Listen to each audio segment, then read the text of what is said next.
throwing right-hander, 23 years old. He's a rookie. And if the Mets want to climb back into this series, they need their number 34 to step up here tonight. Who's he going to take on?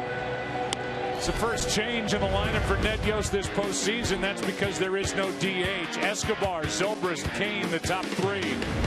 In the middle, it's Hosmer, Moustakas, and Salvador Perez. And on the back end, it's Alex Gordon, Alex Rios, and Yordano Ventura. Here comes Escobar. Syndergaard set to go. 1-1, 2.77 ERA this postseason. Well, we know he's swinging at first pitch. The question, Tom, will it be 100 or 101 that he's going to be swinging at? I wouldn't be surprised to see this fastball in on Escobar. Announce yourself right away if you're Noah Syndergaard.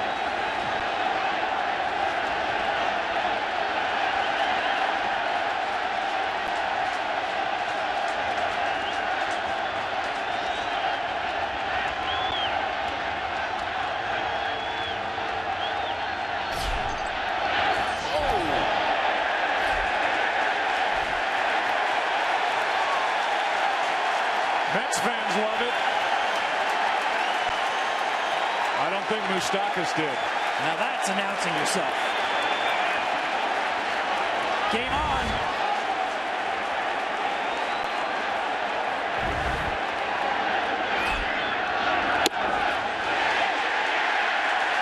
Now that's dirty. Then you come back with a hook.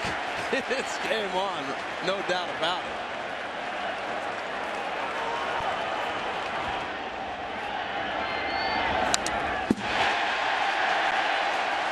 Ball and 2 strikes on Escobar. For coverage of this game in Spanish, please tune to Fox Deportes.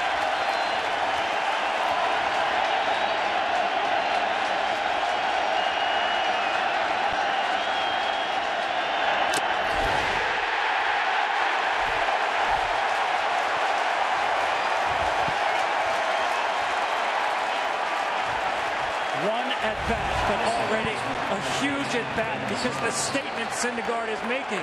Not just the first pitch, but especially the last pitch. They get a fastball past Escobar.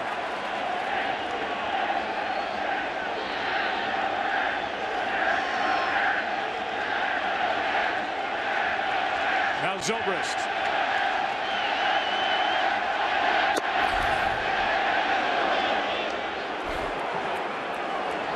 When we talked to Terry Collins before this series started, he's the manager of the Mets.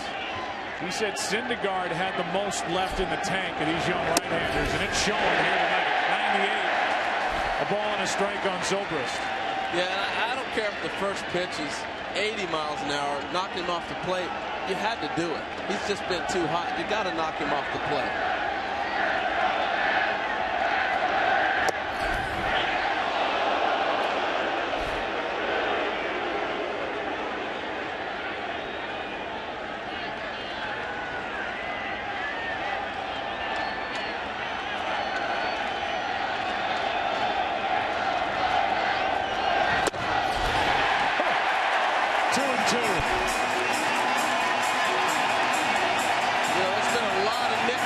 People are giving.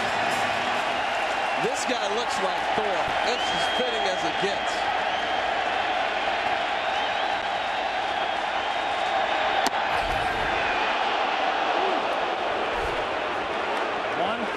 Miles an hour at the knees, holding its plane. 11 days of rest, cool weather, and one strong dude on the mound.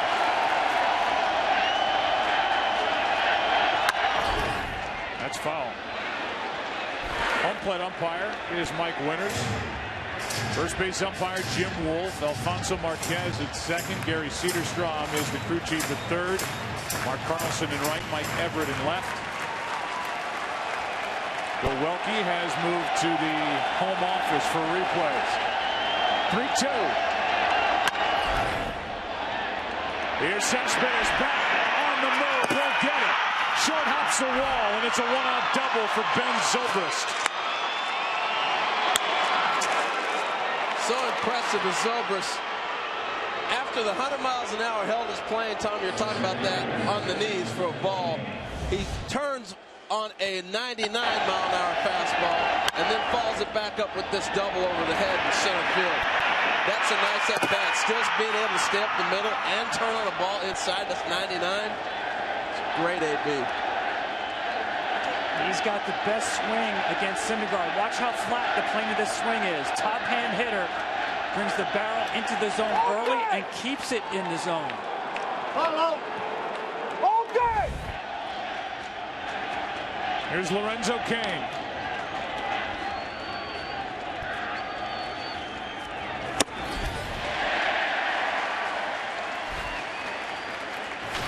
Cain has reached in 17 straight postseason games.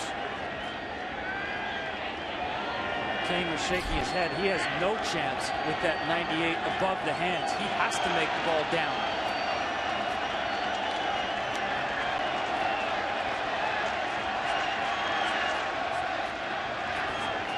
Zobrist a big lead at second, half a swing.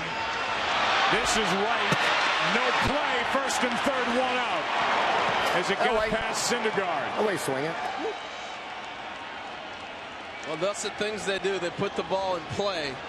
Even though it's a check swing, you still make contact. And he's off and running on the play. I like the fact Syndergaard tried to barehand it. It would be nice if he could glove it, but he's just going that direction.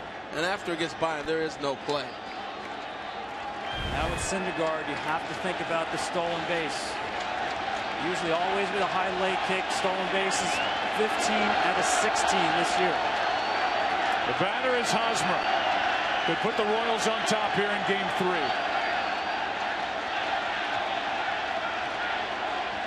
You're all right. Well, particularly first and third situation. The other night we watched where there was a ground ball hit to the shortstop. They weren't going to cover. They're basically giving you the bag. So I think Kansas City has learned that in this situation, that they're going to run and be aggressive.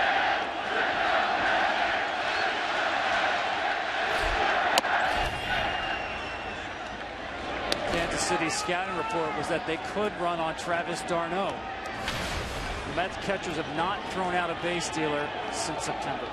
And that right there is a look for the bluff on Cain. You're looking to see what the middle infielders do. They didn't even budge. So now you know as a base runner, they're giving me that base.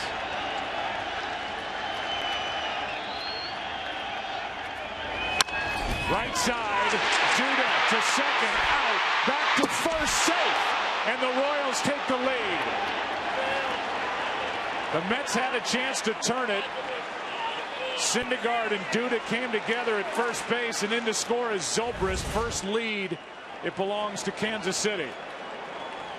Well, you got an aggressive pitcher getting over there. Duda, a lot more athletic than you think. He gets up, makes the throw, and watch how quick he turns to go back to first base. This is just one of those tweener plays. You know, they're both trying to get there at the same time. And I do think if this ball's on time, somebody gets back to the base, they're going to be able to roll this over. They just didn't communicate. Now Moustakas, who was yelling out at Syndergaard on that pitch up and into Escobar. Strike one.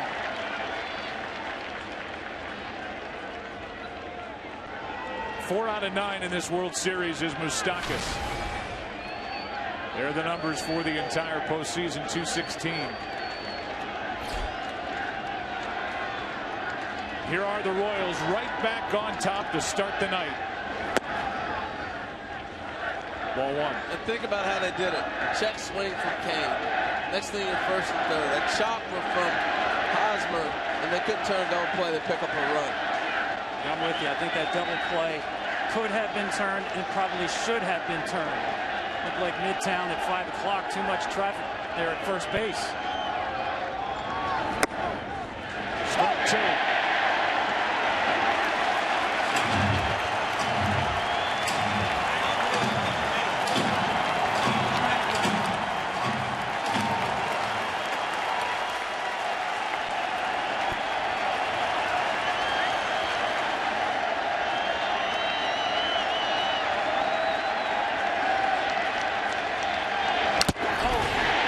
just got a piece.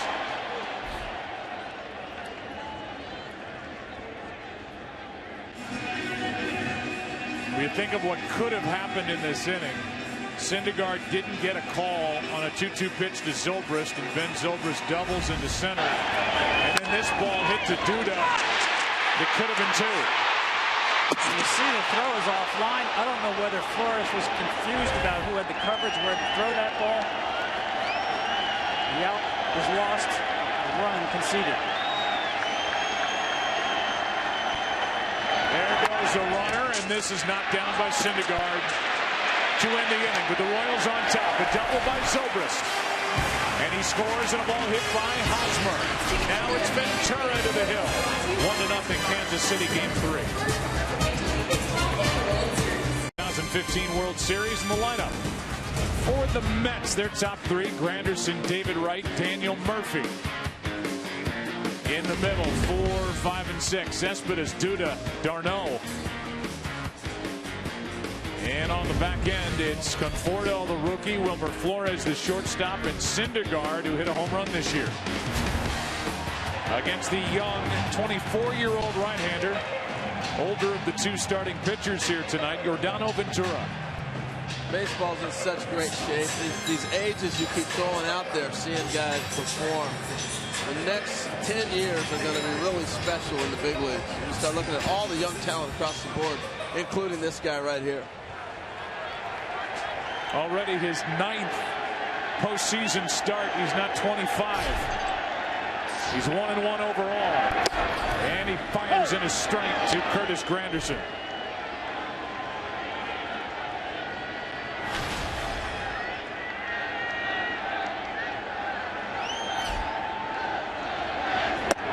That's strike 2. And as in Kansas City, his last start, he surprised everybody coming out, throwing out of the stretch. It worked. He's back doing it again tonight.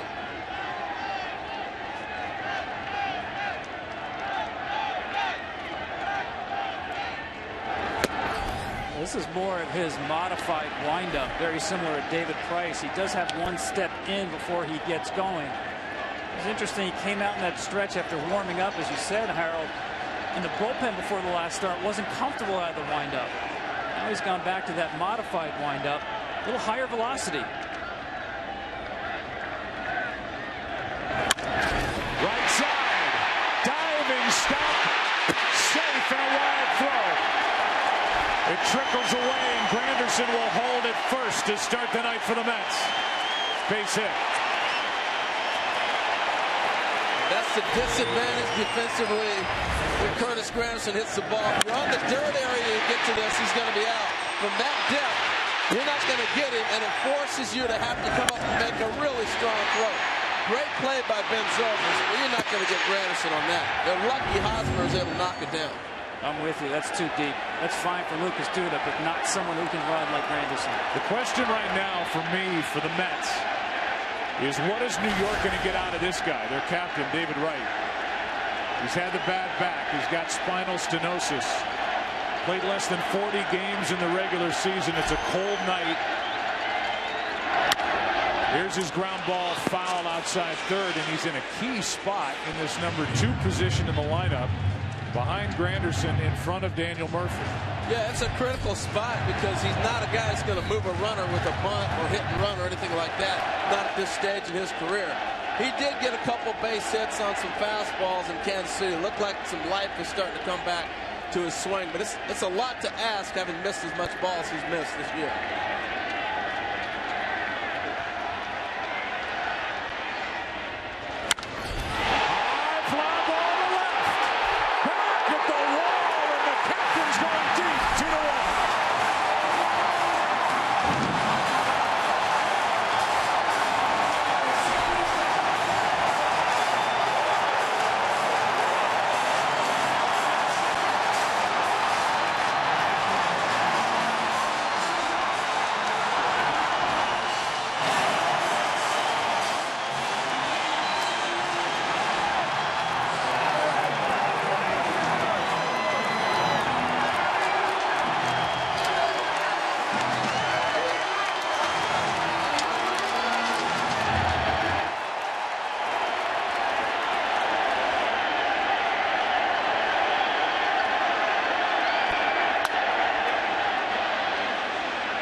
he shatters his bat.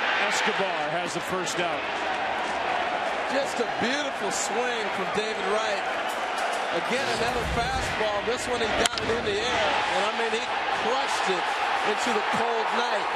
But this is as good a bat speed, Tom, as we've seen from him for a while. Since the first swing in Philadelphia when he came back healthy. Well, that's a great adjustment. He knows the Royals have been pounding him with velocity, and he gets out in front of this one.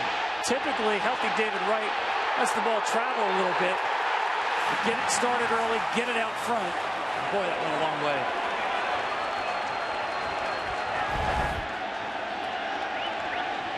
Now Cespedes 1 out, 2 runs home, 2-1 Mets. It's been a long time for David Wright. Been through a lot of suffering in this organization, hanging on. That's a great moment for him. It just really is.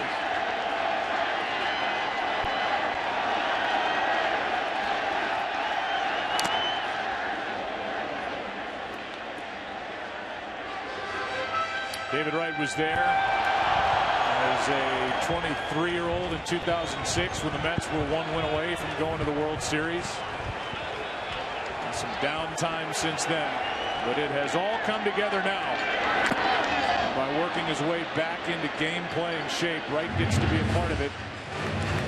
He just gave these fans here at Citi Field a jolt on a cold October night. And Joe, when you talk about game-playing shape, his regiment just to get on the field. He got there 11:30 the other day, working for 2 hours just before BP to get his body in condition to work and handle batting practice. That's strike 3. Good breaking ball from Ventura. 2 out. The first baseman, number 21. Gorgeous pitch. Right there on the corner, just dropped down on a beautiful pitch. That's his go-to pitch. 2 strikes. You'll see that curveball on the same side of the plate. To lefties down and in, to righties down and away.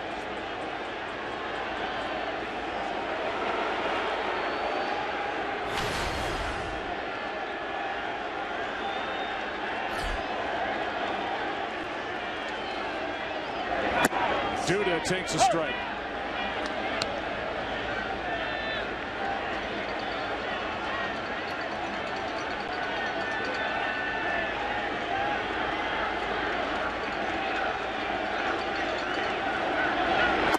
Are undefeated so far in this postseason.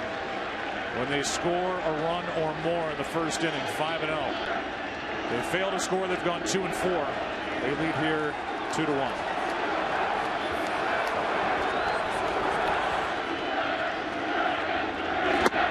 Strike 2. You know, Lucas Duda, first game, forced an adjustment by forcing him to put Escobar over on the left side of the on the right side of the infield, the second base spot, because balls got by Moustakas. So that was one change. I wonder if they'll make the change on Granderson that Tom talked about earlier. This one gets through Hosmer, and he is able to recover. What a play! That was Zobrist back there to clean up. I love the communication there. He knew where Zobrist was at. Watch him kick the ball, look around, and run straight to the bag. Good play to end the first inning that featured David Wright going deep. Has come front and center. The National League champions is hosting its first World Series game, and we have already had excitement. 2-1, Mets lead. Shattered bat, strike 1 on Sal Perez to start the second.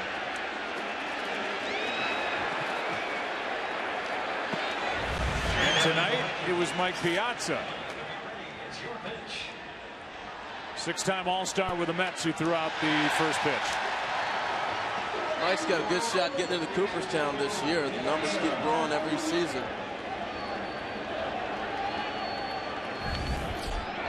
Talking about the voting, not his hit totals or his home run totals. Yeah, that's true. That'd be hard to do. Yeah. Although a lot of players have tried to add to the totals. 0-2 on Salvador Perez.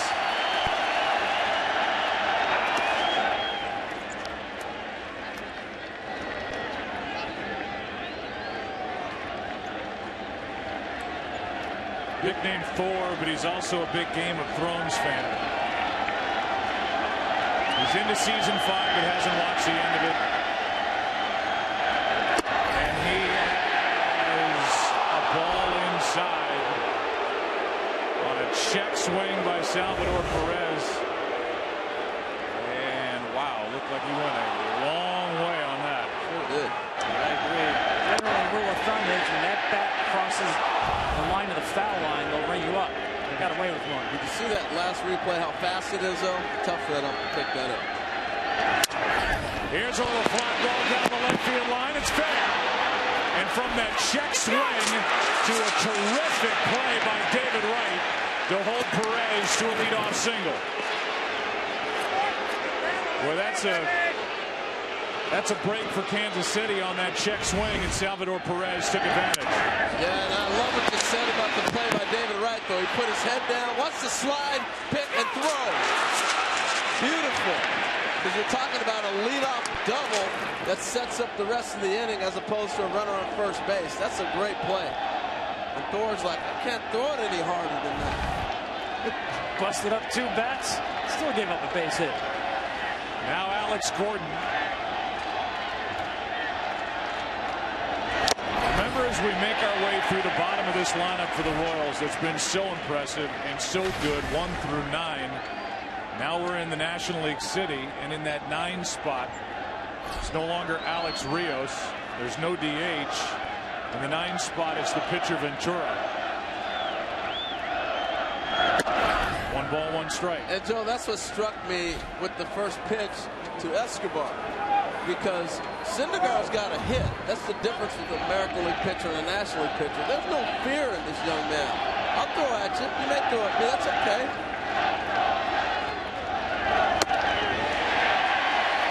It's not just hard stuff, Tom. He can pitch. That's the hook. Curveball and the changeup, especially the left-handed hitters. The changeup he will throw, also the right-handers. Mostly it's the breaking ball, but tremendous break on that curveball.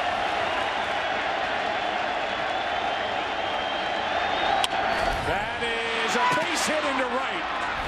And it's 2 on with nobody out for Kansas City here in the 2nd. And it's more of the same. 2 strikes, but can't put Kansas City hitters away. Unbelievable. 11 2-strike hits in this series now for Kansas City. 2 in this game. Look, we're watching some old school hitting. You hit off the fastball and you adjust everything else. He throws too hard, all their staff. So you have to hit off the fastball and then you adjust the off-speed pitch. The fastball is designed to stay in the zone. That's the pitch you look to hit off and you adjust to the rest. Now it's runners at first and second, nobody out for Rios. Alex has had a good postseason. His first chance to make a dent in playoff baseball. He's hitting .308. 1 for 6 in this series with a pitcher on deck.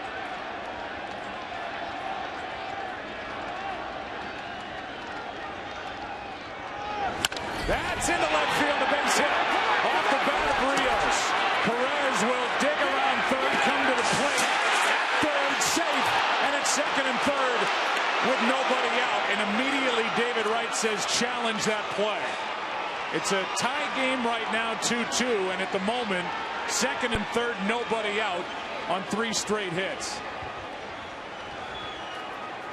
Ball's right in front of Alex Gordon. He's going hard the whole way. You see here the ball hitting the left field. He's coming all the way. Ball's in front of him. Short out, and here comes the tag. And again, a function of scouting. If Cespedes is in left field, I don't believe Gordon is going to take this chance. And it looks like the Mets will win the challenge. We got him on the helmet. Got him right there before the hands comes on the back. So Cespedes, Gold Glove caliber outfielder, one of the best arms. He's in center field. Conforto, not nearly the kind of an arm. Good eyes, Joe. Looks like the Mets will win this challenge, and with that, in what is now a tie game, it'll be a runner at second, 1 out, if that is the call with a pitcher coming up. They're both sitting there looking at this. You don't see it very often. with this situation, though, the golden rule is, hey, don't make the first or third out at third base, right? But in this situation, you got a trail runner. Now you're going to have a runner at second base. So if he makes it, you're second and third. If you're out, you still got a runner at second base. So I love the challenge by Gordon in that situation. That's what they do. I mean, we've seen it all October. They will take the extra base, and Gordon seems to always be right in the middle of that.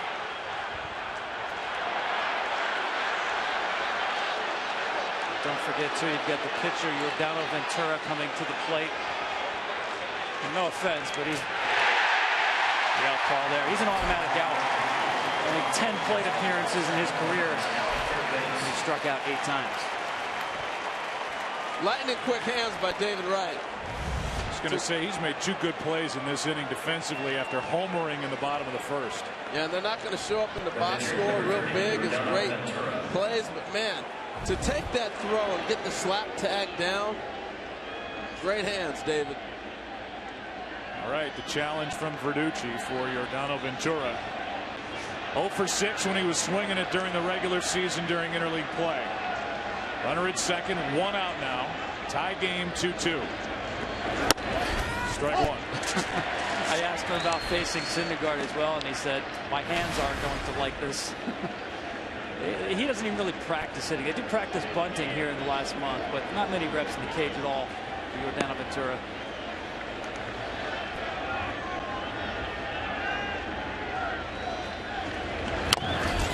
The bunt over to third is the runner Rios, and just out at first. Good hustle by Ventura. Took a good play to get him 2 out. Wow, he got that line. Yes, he did. That's a great bunt. No, this is out of a sacrifice. Can't imagine if he was trying to get a base hit. Squares around, drops it in the dirt, trying to play. Ball deadens. Most pitchers don't give you that effort. The young man got down the line. He can run. That's a sacrifice. 1-3 with Syndergaard getting it to Duda.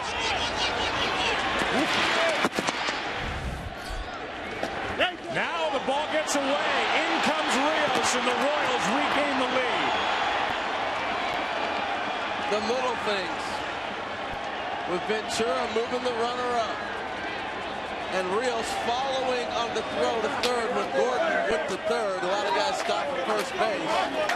All those little things add up to a run for the Royals. Just didn't get all the way down. You have to anticipate the ball being in the dirt on the curveball. Here's one into center field off the bat of Escobar. That is the 4th hit of the inning. After the passed ball let the run score, a base hit follows nonetheless. They are incredible. I'm going back to the first pitch. Did he wake up a sleeping dog? I know they're up 2-0, but from the first pitch of the game, all of a sudden you saw Moustakas and the rest of the team say, okay, game on. Even Escobar sitting at the plate. I like the fact he knocked him down, but I'm posing the question. You think he woke him up? Well, if he's a sleeping dog, then these guys hit well in their sleep, because that's all they've done is hit. Well, especially against the fastball. We saw Harvey and DeGrom kind of pitch away from their fastball in deference to their ability to hit fastballs. Tonight, all 4 hits in this inning on fastballs. The Zobrist double in the first inning on a fastball. 2 runs on 4 hits in the inning, and the frame continues for Zobrist.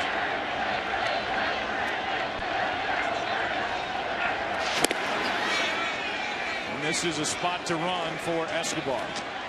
Yeah, and they like this spot because Zobrist can lead off the inning if he throws him out, and if he's safe, you go early. Now you got a guy at the plate who can drive you in with the base hit. So Syndergaard shake off the fastball right there. There he goes. Throw down by d'Arnaud. Not close. Stolen base, Escobar. The Mets have not had a catcher throw out an opposing base stealer since September 30th. And this wasn't close. Yeah, he's not going to slide step.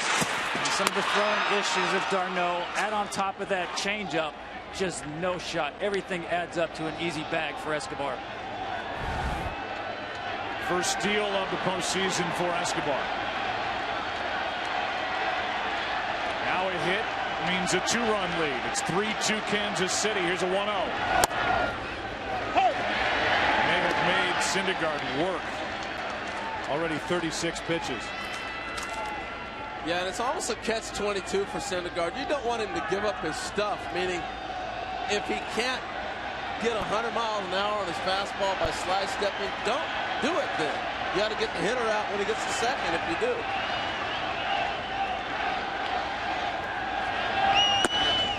Full Zobrist, strike 2.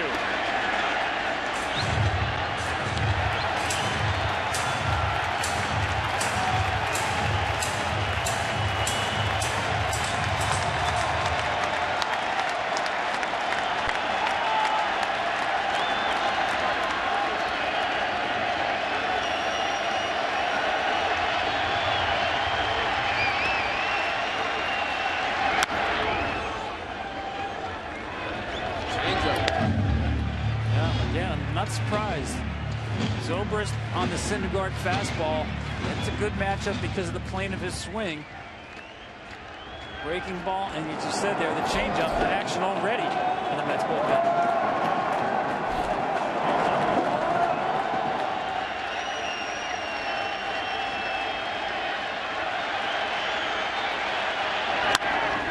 Should end the inning.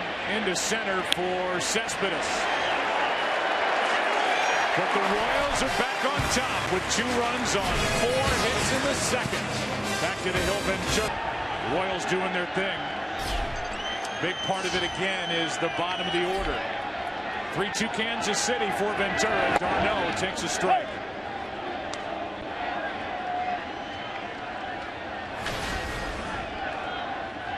The numbers for d'Arnaud. He's 1 for 9 in this World Series. 8 hits this postseason. 3 of them have left the park.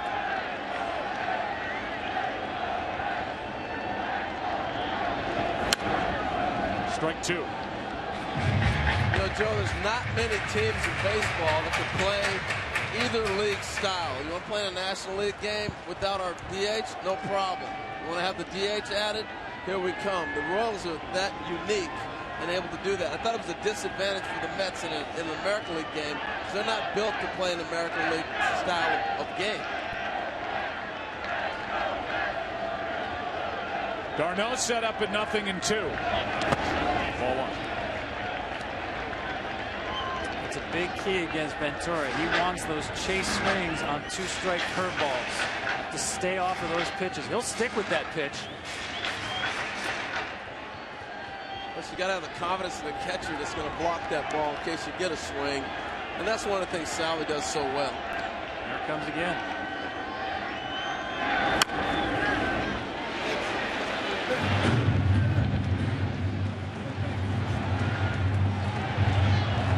Wind is whipping around this ballpark.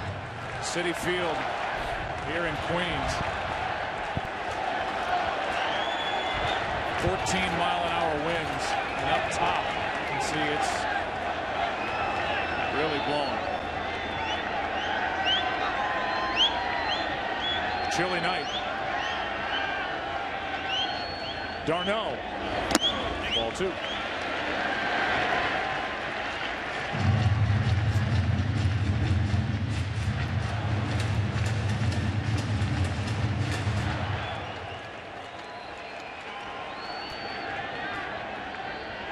Temperature's 52 degrees at the moment. Feels colder than that.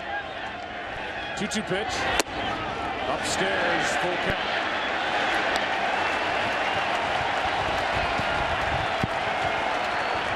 That's a pitch that Ventura wanted. Like it ran back over the plate.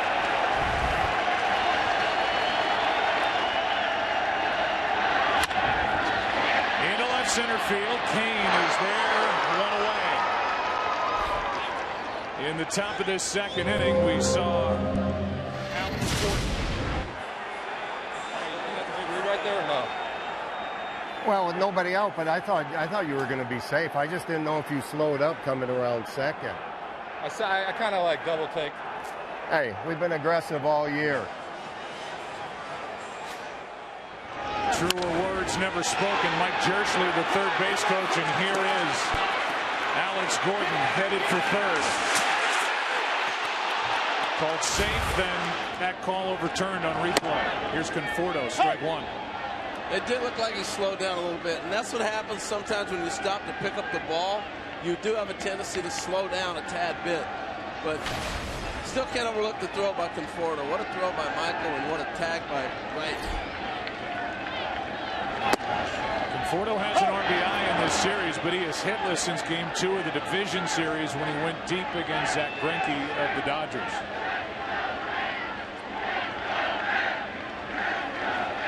The rookie.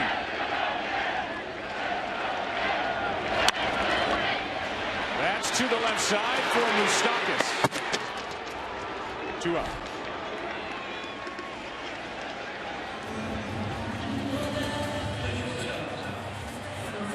And the batter will be Wilmer Flores.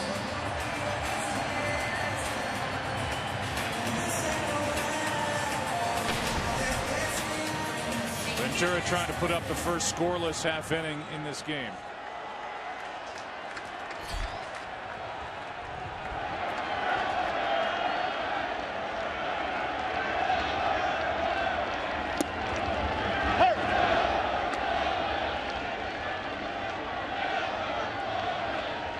Flores has had some good swings in this series, but 0 for 7.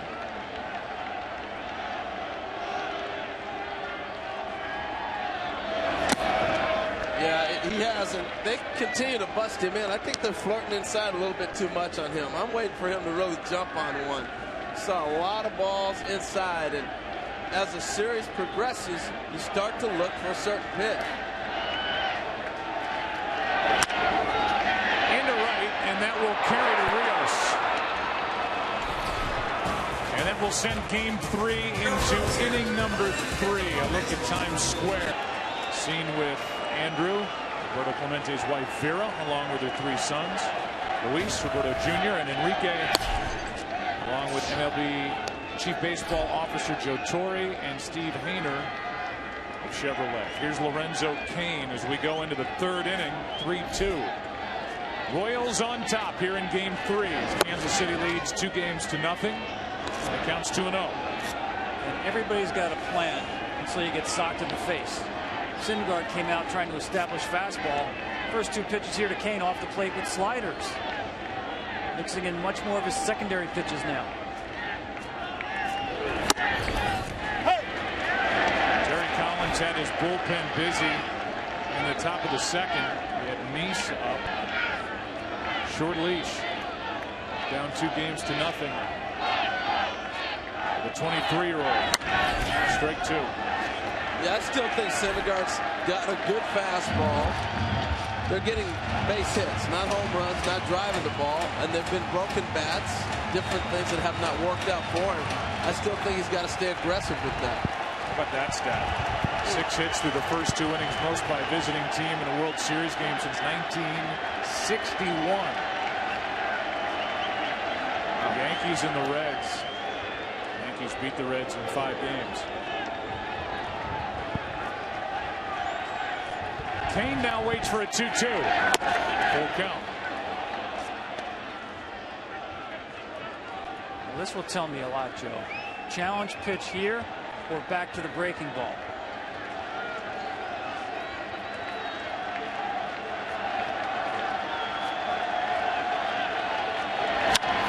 Got under it. Straight up on the infield for Flores, and he's fighting the lane. You have to be wearing a major league uniform to catch that ball. Let's go down to Aaron Anders. Aaron. And Joe, when we saw Noah Syndergaard throw inside to Alcides Escobar kind of knock him down, we had that shot of Mike Moustakas just absolutely barking at the mound. He hasn't been the only one. Salvador Perez, really this entire team just yelling, screaming. Harold, I know you said that may have woken them up. I know that they were awake at the start of this game, but this is the loudest I have heard this dugout throughout this series. The coaches walked by and said, yeah, we're a little fired up. Aaron, thanks. Hosmer hammering at that first high delivery, strike 1. Yeah, you know, you look for any edge, and anytime you start a game with a guy getting knocked down, it's kind of gets the blood flowing quick.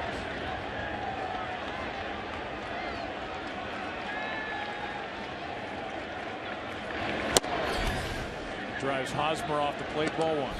I like how he's using his fastball. I didn't like the 2-2 slider. If you miss 2-2 with a breaking ball, what's he going to throw you 3-2? He's come with the fastball. He's lucky Kane missed that.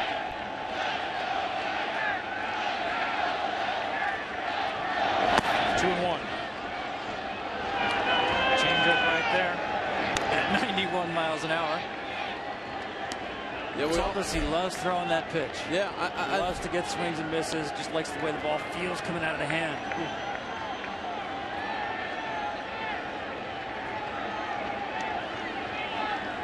The 2-1.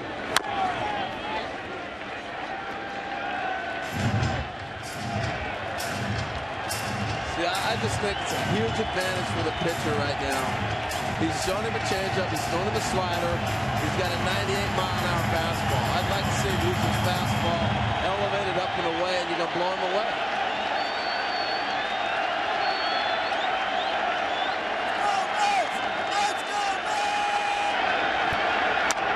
Good swing by Hosmer on the 50th pitch of the night by Noah Syndergaard. Right down the middle. Yeah, he covers the ball away so well. I still think you have to bust him in, Eric Hosmer. So Darno is set up in. Watch the glove. See the glove turn over? Missed the target.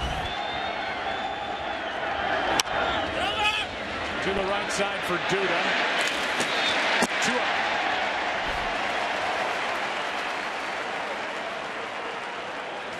Just he's so good. Just slowly keep the game plan.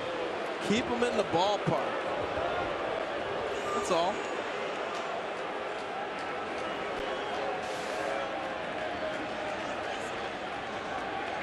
The base is empty. Here is Moustakas.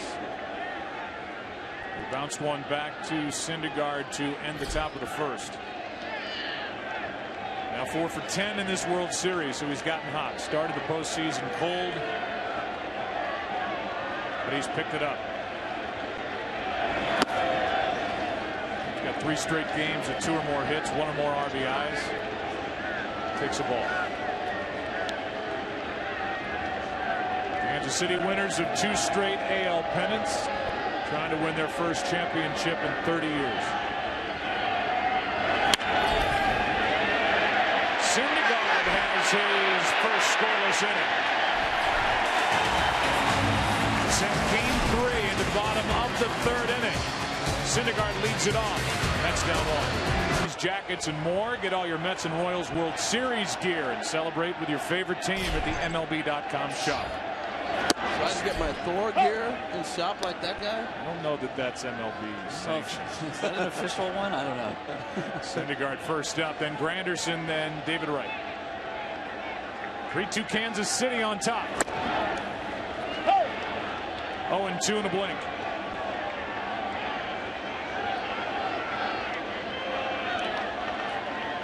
Nine hits during the season for Syndergaard, and he is on to start the inning. Rios came up and wanted to fire to first, but Syndergaard has a leadoff hit.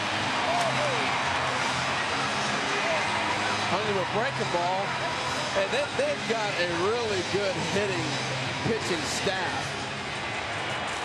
Him, Steven Matz, Harvey swings the bat a little bit as well. And Jacob deGrom can really hit. He gets a breaking ball, and I mean, stays on. That's a mistake by Ventura. I mean, that's just a lollipop breaking ball, get me over breaking ball. With 2 strikes, that ball has to be bounced. First hit by a Mets pitcher this postseason, and see if that turns into something for New York.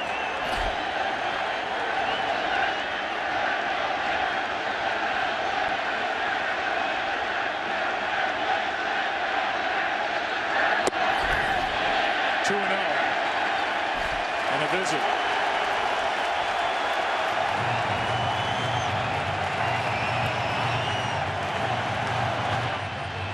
See what the Mets pitchers did swinging the bats this year. They led in both hits and RBIs, so they know what to do. And just adds another piece to the puzzle to back up the good pitching.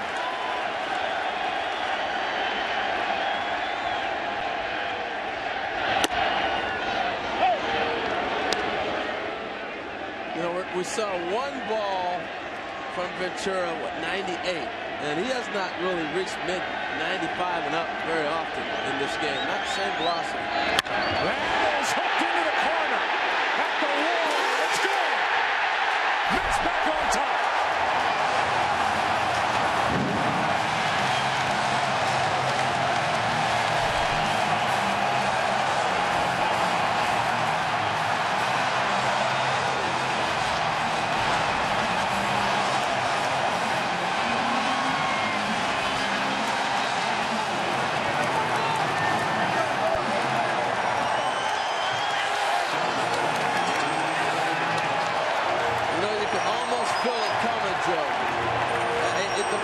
The challenge wasn't there, the velocity's not there. That's going to blow Granderson away. The way he took the pitch before, and he jumped it.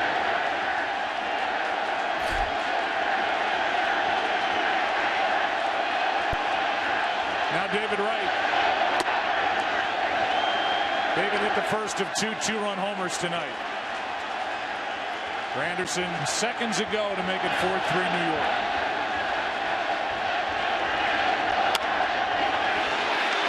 Moustakas long throw. One out. Back to the homer. Well, this ball gets out in a hurry. Tries to get in on him. Real simple swing.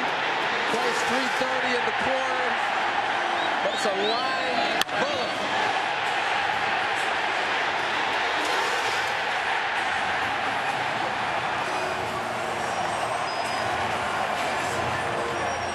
Chris Rock and Seinfeld.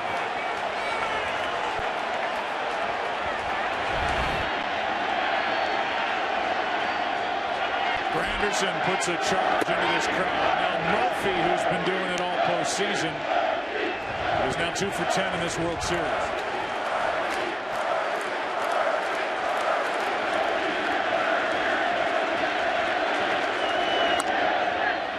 You know, Joe, I've never been a fan of this inadvertent windup guys are going to in the big leagues. As a hitter, I'm saying thank you for the timing. We've watched out the disruption of what Cueto does and other guys out of a windup. But when you go here, step, set, throw, you basically give the hitter every rhythm timing you want as a hitter. And if you're not going to bring your mid-velocity, you're doing me a favor. Another broken bat on this cold night. 2 out. The biggest problem for Ventura, there's a piece of kindling right there, is the ball up in the zone. Most of the home runs he's allowed this year, like a lot of pitchers, leaving the ball up. The curveball left up to Syndergaard, and the fastball left up to Granderson. Watch the location of the pitch. And that's middle, sweet spot. Granderson 1 for 8 in the first 2 games. They need to get him going at the top of this order. Such a big part of why they got to this World Series. 2 for 2 today. Cespedes ball 1.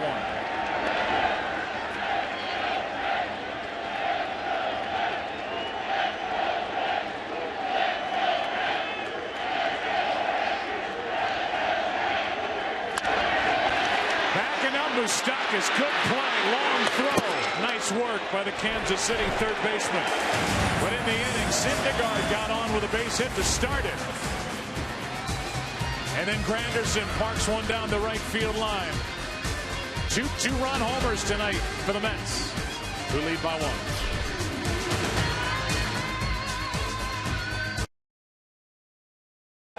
Yeah, I was blown away the other day when you were talking about October 27th. They both won their titles on that date. It's been a while for these two franchises. The Royals came so close a year ago. Perez, first pitch swinging. David Wright. 1 away. Salvador Perez now 1 for 2. Tonight's telecast is sponsored by Fitbit. Find your fit. By Walmart. Walmart proudly supports our veterans. Visit greenlightevent.com to learn more. And by DirecTV and AT&T. They're now one, bringing television and wireless together. Watching the reaction of these infielders, this looks like fast dirt because they all look like they're getting fooled. How it jumps on top of it. Play by Moustakas on the backhand. That ball took off right there. David Wright. They just don't look like they're flowing through it. It looks like the ball's eating them up a little bit. Here's Gordon. The number 7 hitter now in this National League style lineup with a pitcher batting 9th. 1 ball, 1 strike.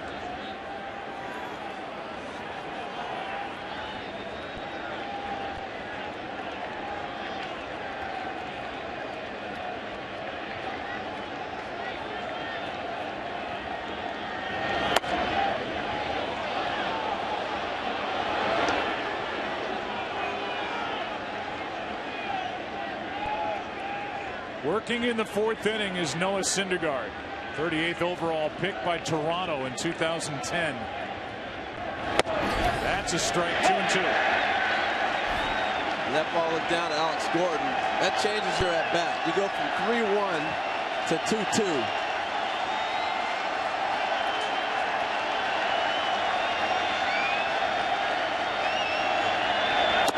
Got him looking, 2 out.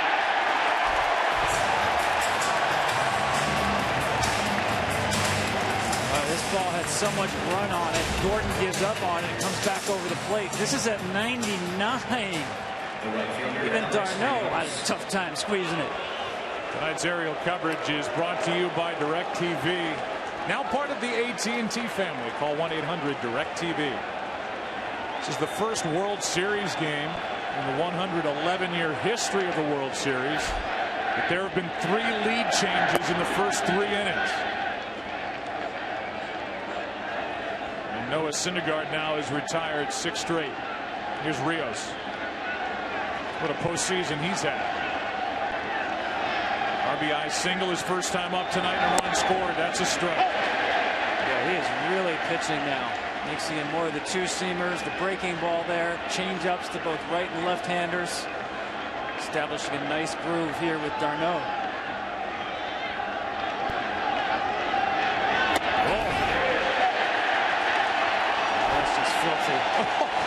And we watched the other night, Matt Harvey make the adjustment about midway through as well. He's done a nice job. I love the nickname.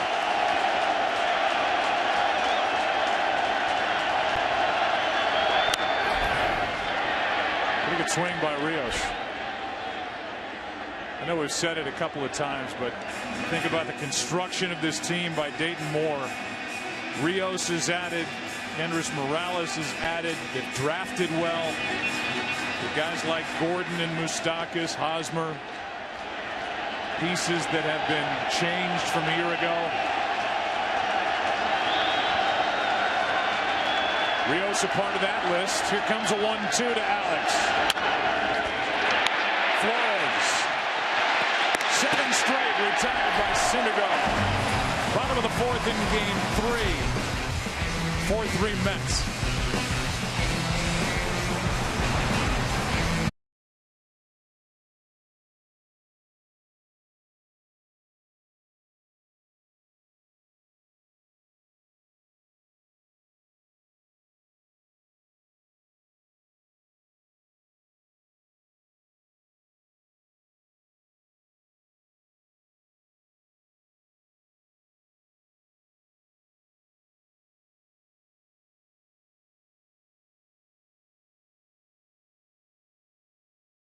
Tomorrow we've got a full day of action, including one of the most talked about teams in the country as USC takes on Cal. Plus 14th ranked Oklahoma looks to make a statement against KU. It all begins tomorrow at 3 Eastern on your local Fox affiliate and 3:30 Eastern on FS1. First up is Duda. Ball 1 inside, 4-3 Mets.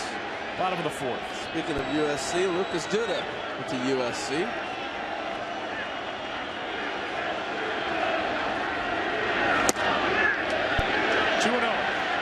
His high school coach, Gary Rungo, is retiring after 30-plus years at Arlington High School in Riverside, California. And he was mentioning that to me, so Coach, congrats for a long run. There's a strike as Ventura finally finds the inside corner. 2-1.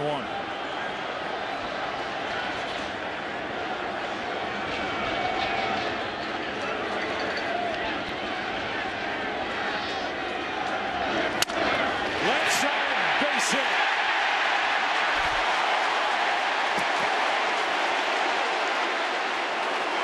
Third inning of the first 4 that the Mets have put their leadoff man on. We had a chance to visit with Ned Yost, the manager of the Royals. And the first question was about this pitch to Escobar that started the night, that it got their dugout's attention.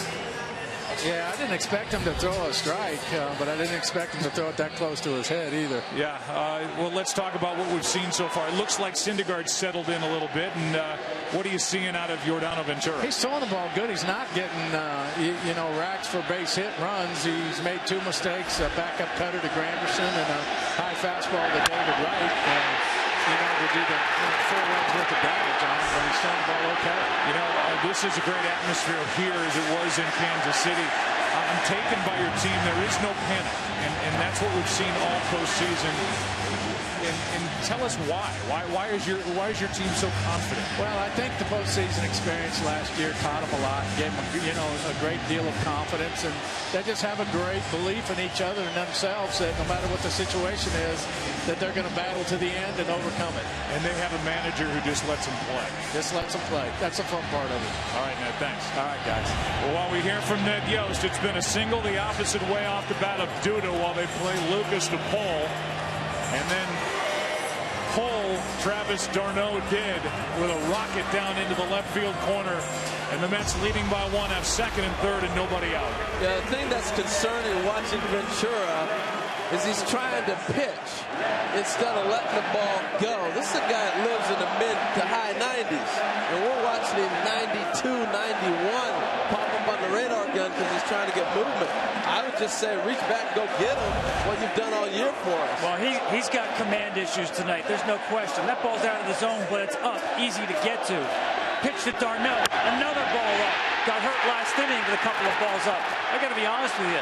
These are warning signs. I'm not sure how long I'd stay with him with the ball up this much. Action in the bullpen for the Royals. Conforto, that ball gets away, but it's blocked enough by Salvador Perez. The runners stay put as a left-hander. Danny Duffy gets loose for the Royals in their pen. Well, and unlike the situation the Mets are in right now, the Royals are up 2 games to none. So they're not going to blow their bullpen out too early. They've got a plan of how far they want to see Ventura go. Yes, you want to win this game, you want to manage it, but you're also playing the series out as well. I think that plays a little bit into the thinking right now.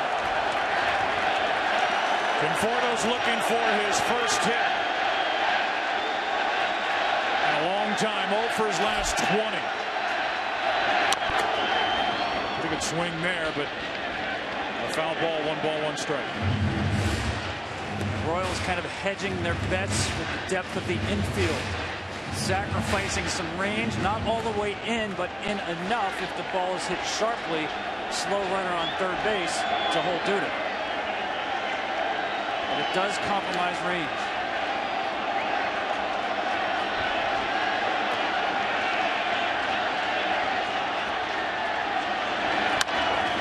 To the right side, Duda comes to the plate. He scores the run and safe. It's 5-3.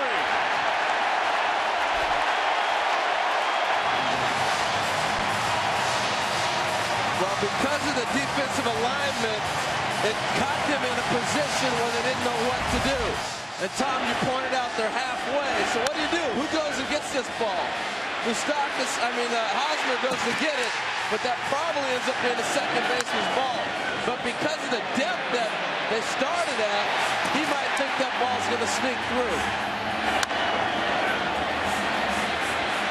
You saw Ventura, he's got a break towards first base, but really, as a first baseman, you have to check every pitch where your second baseman is. Hosmer a little too aggressive, ranging towards second base. Now it's Flores. Ball 1 inside. It's an RBI single in the infield for Conforto to break that 1 for 20. Or their 0 for 20 spell. Now 1 for 21. First and third, nobody out. 2-0. You're the Mets, you got to think, put him away. This is your time to strike.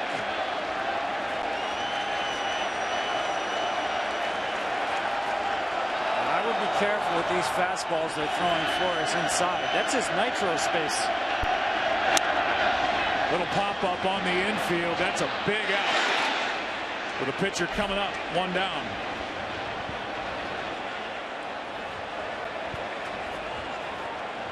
And here comes Ned Yost.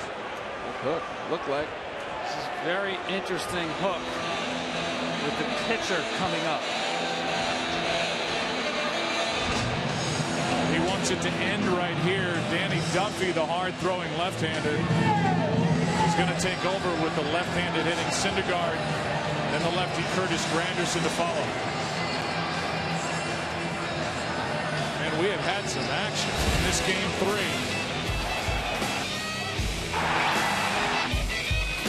3 different lead changes.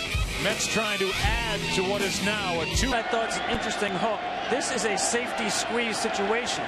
And to me, Ventura is a better defender coming off the mound than Duffy. Squeeze is in order if the Mets want to go that way. First and third, 1 out. Syndergaard does have a hit. Shows the bunt early.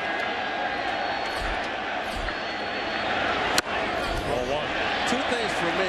It's easier to bunt left-hander on a right-hander than lefty on left. And then you let Duffy have a chance to get used to that mound with Granderson coming up next as well. So maybe that might have played into their thinking. I like the move here myself to go to the lefty early.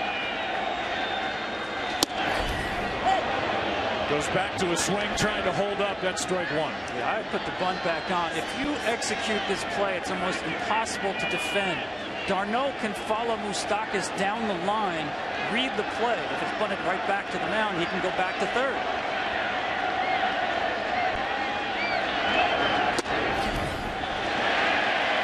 See how far Moustaka comes in to play the bunt. Darno doesn't have to worry about anybody behind him.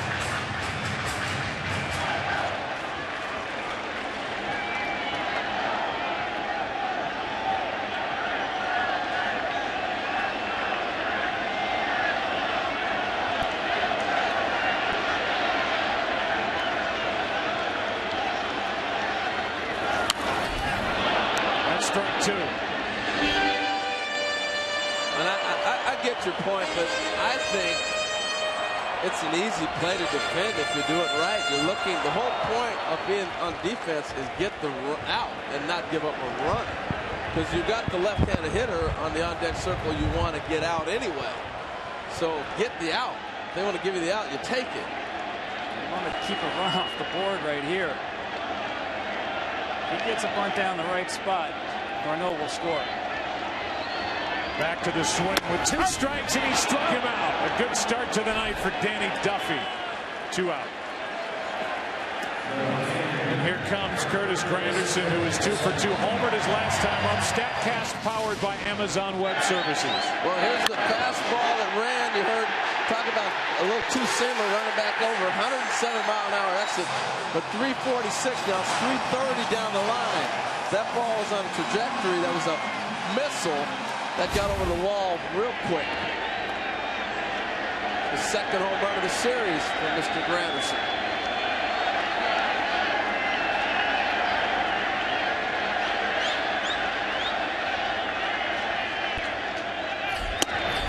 Ball 1 upstairs. This is why you make the move for Kansas City. Believe it or not, this is the guy they want, the matchup for Duffy.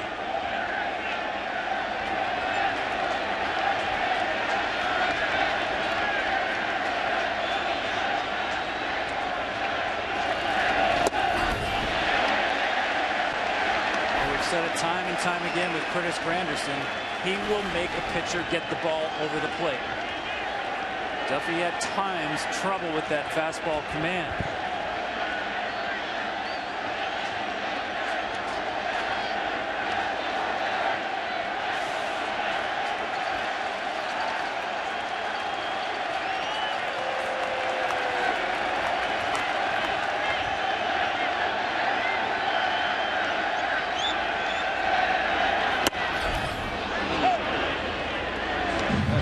dirty pitch right there. You're sitting 2-0 and you know what you want and you still get fooled. Great movement by Duffy. Watch this ball run away. Not the spot he wanted it. 2 balls and a strike. First and third, 2 out. 2-run Mets lead. Popped up. The wind will drive that way out of play. The wind is really picked up. Yeah, after seeing that fly ball, the pop fly to Flores caught, I don't know if anybody wants a pop up right now. That doesn't do it justice. Up top, I mean, it is blowing.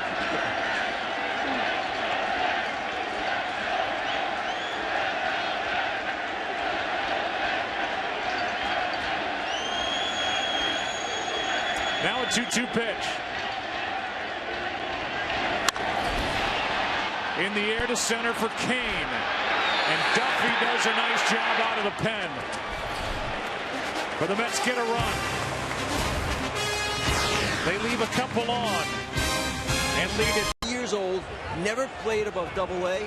The Royals wanted him because they wanted a second infielder for the National League City.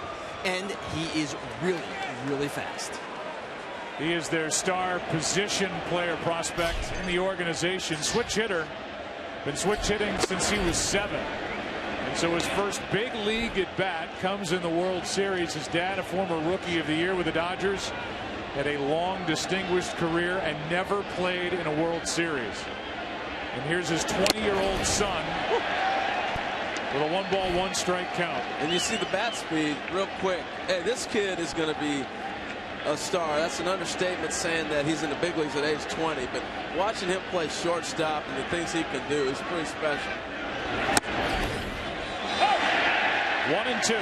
Can you imagine just a week or two ago he's playing in the instructional league in Arizona. Tonight, World Series Game 3. The 23-year-old will pitch to the 20-year-old here in Game 3, leading off the 5th. 5-3 Mets. 1 out.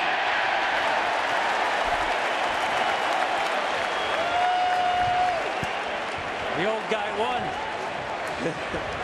Not too often you're going to get your first major league at bat and the guy's throwing 100 miles an hour at you. Good pitch from Syndergaard, and that is a young player that the Kansas City Royals, with their organization, is in such great shape. And Mondesi is somebody the Royals fans can look forward to cheering for a long time.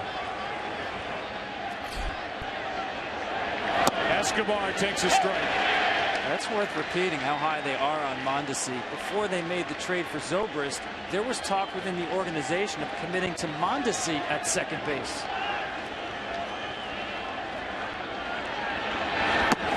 I think at this point they made the right choice. Zobrist has a double and a run scored tonight. He came in .315 hitter this postseason, and he's been lethal from the 7th inning on with a bat. Strike 2. One of the reasons that the Royals got excited about Mondesi was watching the success of Francisco Lindor and also Carlos Correa in Houston.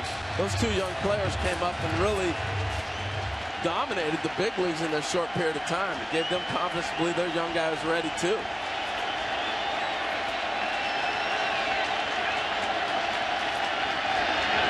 Escobar strikes out, 2 down.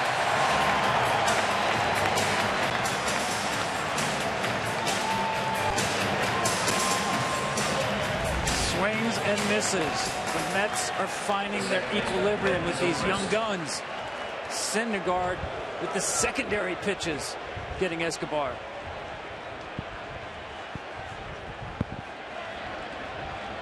Thor bringing the hammer. Beyonce just called. She's jealous with that flow. Maybe not that. 2 out, nobody on. Number 2 hitter is Zobrist in the lineup for the Royals. Ball 1. The one thing he's been able to do is establish that first pitch strike, and it's opening the zone with all his other pitches. Now he's falling behind 1-0. 2-0. as a hitter, to be able to center on one pitch, it slows the ball down for you regardless of how hard a guy may be throwing. When you get behind an account, that all changes. That's in the air to right center field in the gap. Granderson is there to end the top of the fifth.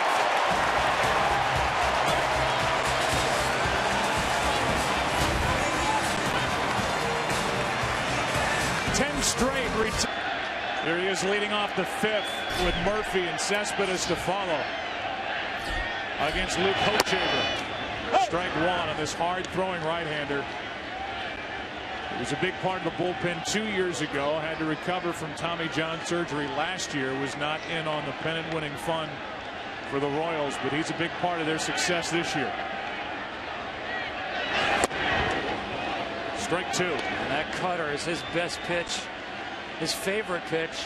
And I'll tell you, Joe, it's gotten better and better as he's gotten farther away from Tommy John surgery. The second half of the season, he's really been locked in.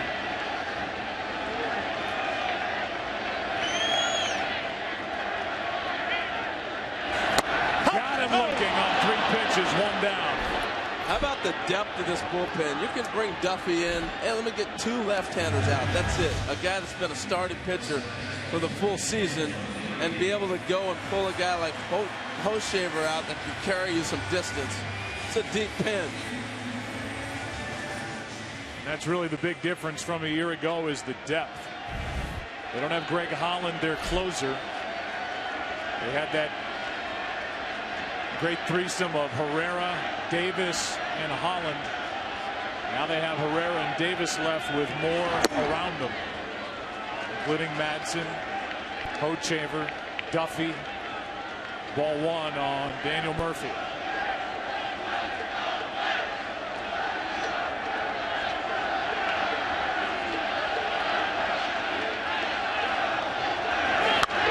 That's a dangerous foul ball.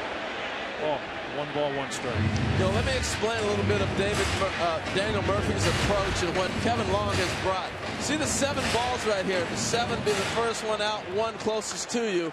And what he tries to do is look at the balls. And so now instead of focusing on, I want a ball middle in or middle out, you pick a specific ball. That's how fine that he tries to look for a certain specific pitch. You wonder why the power came? When you get that specific on what you're looking for, you're going to drive some balls. Fooled here by Hochevar, strike 2. Kevin Long brought that over with him from the Yankees, and it's been a philosophy that's working not only for him but for everybody. It's just a way to identify. So during batting practice, you'll hear him say, hey, was that a 3 ball? Was it a 4 ball? Was it a 2 ball? And really crystallize his swing.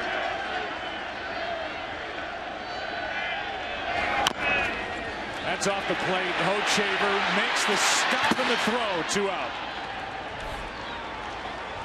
And with the bases empty, 2 out, Cespedes is coming up. Tonight's telecast is sponsored by MasterCard. Join MasterCard and stand up to cancer for a priceless cause. We'll have that powerful moment here at Citi Field here in just a minute. As we play here in the 5th, Syndergaard is settled in. He's retired 10 straight. He and the Mets lead by 2. Down 2 games to nothing. Here's Cespedes, who's now 1 for 12 in this World Series. The Royals have done a great job pitching Cespedes. First 2 games, he saw only 13 pitches in the strike zone. He's getting himself out. Cespedes and Murphy both. If you thought you said the Mets are going to have 5 runs and those guys are going to do nothing, you'd have thought no way.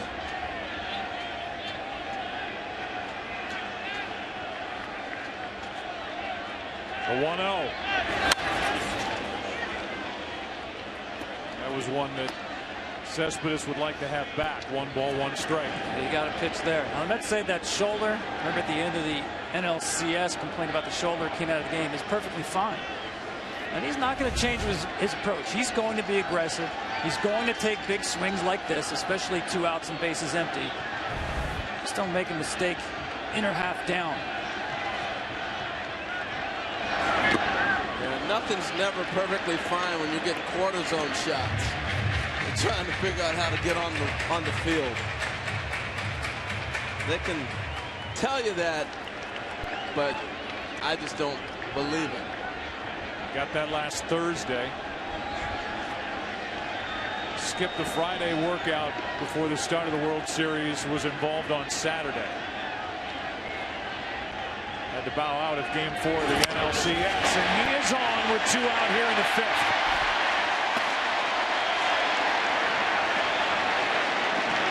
That is no small hit with the left-handed power of Lucas Duda coming up. I love how he came out of the box. From up here, I thought he was going to challenge to go to second. Watch how he busts coming out of the box right here. And that puts so much pressure, and it may not happen right now, but it goes in the memory bank for later in the series that he will challenge you, and that puts pressure again on the outfielders. I wonder if he wants to stay put with Duda up at first base, because Hochevar, the Mets had him at 1.7. David Wright tried to run on him because he's so slow to the plate, was thrown out in Game 1.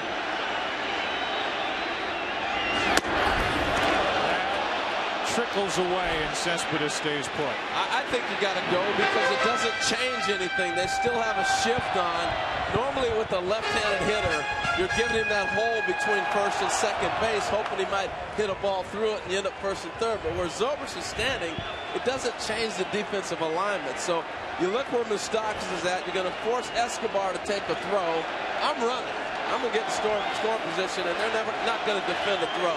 I'm just thinking of Duda taking a swing on Hochevar rather than d'Arnaud, the right-hander, on deck.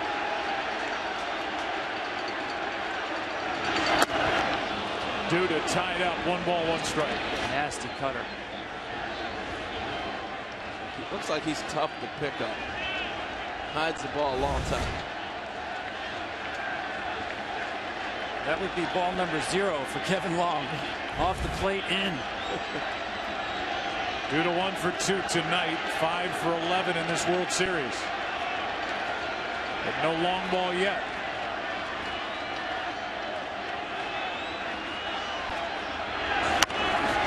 That's toward the corner, foul. Strike 2.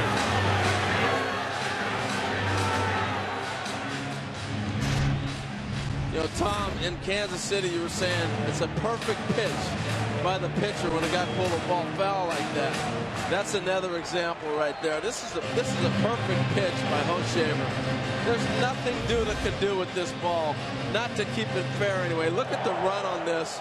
He's so far out in front, the timing's off, that he's not going to keep this ball fair the minute he makes contact. Look where he's making contact at. That ball's not going to stay fair. No way. Very difficult to keep that pitch fair. Very few guys really have to pull the hands all the way in and try not to get the hook spin when you hit it so far out in front. Now you got him set up for 2 or 3 different ways to get him out when you get a hitter protecting that cutter that much. That's a throw over to first right here.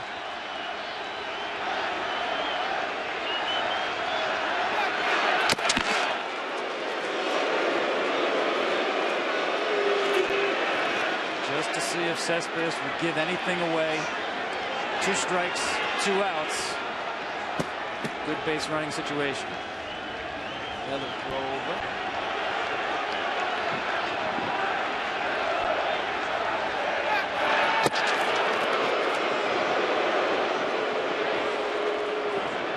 He doesn't look runner-ish over there. No. Hands on the knees, unless it's a very good deke. Well, the reason they're anticipating it is for that simple reason. You're probably not going to come back and intentionally walk him when you got 2 strikes. This is a slide step, speed it up, little cutter here coming at him now.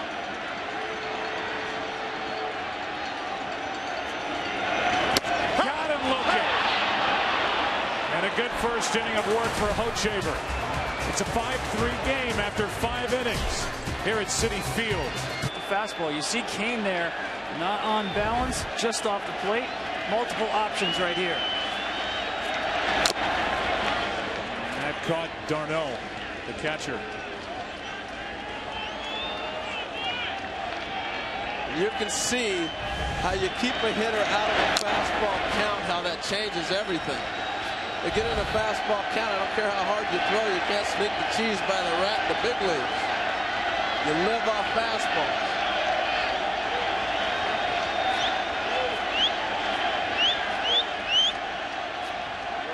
Here comes a 1-2 from the kid. Tied him up. One away. Strikeout number 5. Alex Rodriguez is now a part of the Fox family. Alex, you're watching from out in the outfield. What are you seeing from this 23-year-old right-hander? Well, I'm seeing that he made a really nice adjustment, him and Travis. You know, he gave up 4 hits in the second inning and all in the same pitch. Fastballs in. It seems like he's spraying the ball all over all 4 quadrants and is making it much more difficult than the Royals hitter. First pitch misses upstairs to Eric Hosmer. Hey, Alex, take us inside the mindset in a dugout. You're the Royals. Are you aware of the in-game adjustment?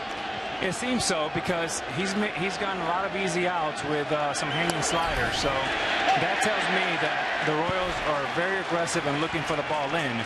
But Harold, when someone throws as hard as Noah, and his average fastball tonight has been 99, he should never miss down under the strike zone with a fastball. All his misses should be up, up, up, up.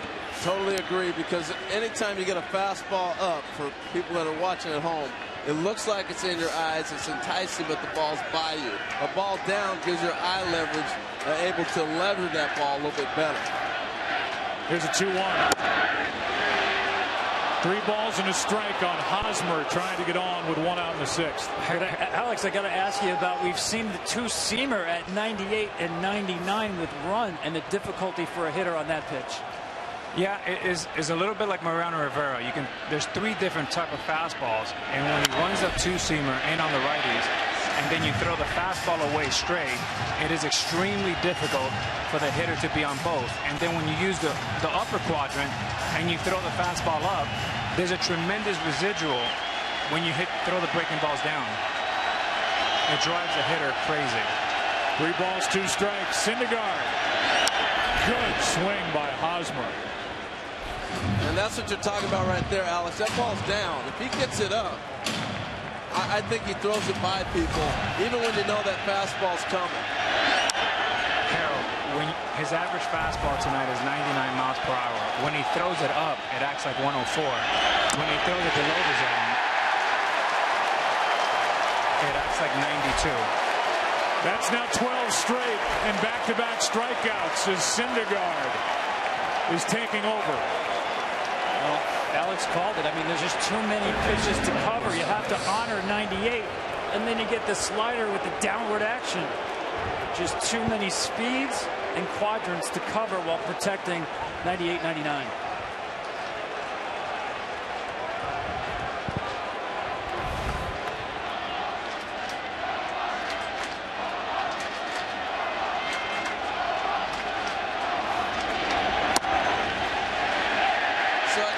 You got a nickname early on, A-Rod. That's because Alex Rodriguez shortened the nickname for Thor. Have you seen a name more fitting than a guy looking like the character? You know, Harold, my strength is not nickname, so I'm going to leave that one alone. 1 ball, 1 strike on Moustakas, who goes by the nickname of Moose. I love the characters, though, man. People dress up for that. It's so colorful for the game. I love it. That's up the middle. Diving stop. Murphy has no play. And a base hit to break up that streak of 12 straight. Retired by Syndergaard. You know, Joe. Go ahead. No, go ahead, Eric. You know, Noah's, he's a thoroughbred. You know, he squats over 500 pounds, and that transfers when you're facing a guy like that. Why? Because when he throws his fastball at 98 or 99, it has real life, but it also affects your secondary pitches. When you're able to spin the ball with that type of torque and revolution, it makes it really hard as a hitter to pick up that slider. They're trying to do that right now is Salvador Perez, who took low ball 1. Salvador 1 for 2 tonight. He's hit 4 home runs this postseason.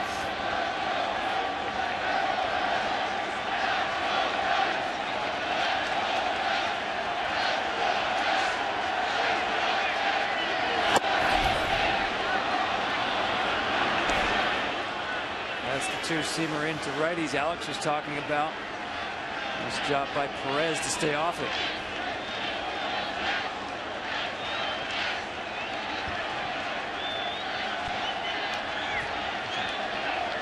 Here comes a 2-0 pitch from Syndergaard. Alex, you want to keep going, or you want to go get one? Well, to Tom's point, that sinker in, there's a perfect example. You throw a 2-0 fastball middle away, and he's just not quite on it. But there's the residual from coming in, going away, going on top. It drives a hitter absolutely crazy. So A-Rod wants to keep going. Here comes a 2-1 pitch, 1 on, 2 out. Doesn't get the corner, 3-1. Hey, Alex, as a hitter, right there you lay off a tough pitch. Instead of being 2-2, you find yourself 3-1. How's that change your at-bat for those at home? It changes it tremendously, Harold, but he still threw that 1-0 sinker, so you still don't know exactly where he's going to throw the ball.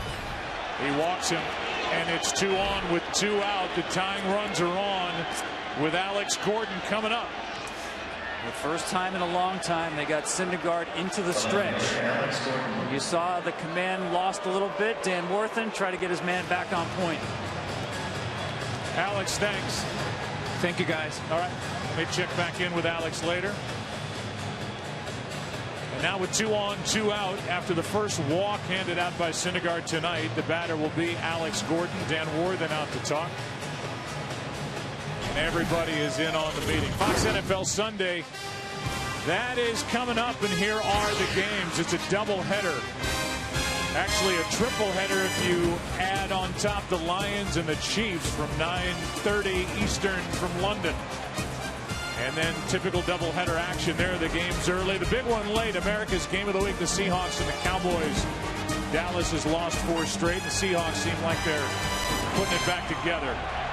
You're not doing the game in London, then you're coming back. Here's Bartolo Colon getting loose. What an opportunity here for Kansas City. 2 on, 2 out. Alex Gordon up. Ball 1 down and away. Well, the 5th and 6th innings are always the most critical, because you have to make that decision that they just had to make right here. Do we go get our pitcher or do you not? And in a National League game, the whole double switch thing plays into it as well. 2 men aboard, 2 out. Breaking ball does not find the strike zone. It's 2-0.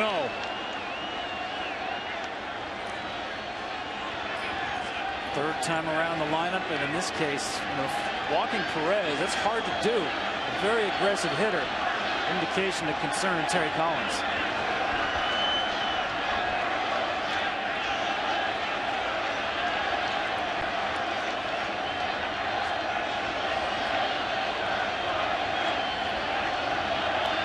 Pitch number 98 for Noah Syndergaard. A check swing, he went 2-1. Gordon tried to hold up, could not. Well, that is a great pitch. 2-0, and he goes to the curveball. Clearly fooling Gordon, not expecting that. Trying to get out front for the heater. Nice joins Colon. With the focus on Alex Gordon.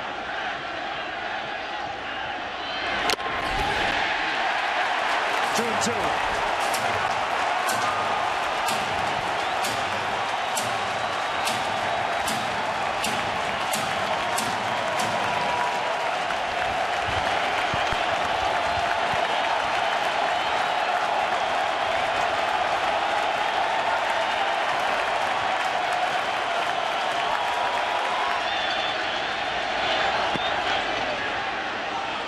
Full count, the runners will go. Power versus power right here. And that man lurking. What a test right here for Syndergaard. Pitch number 101. What's left in the tank?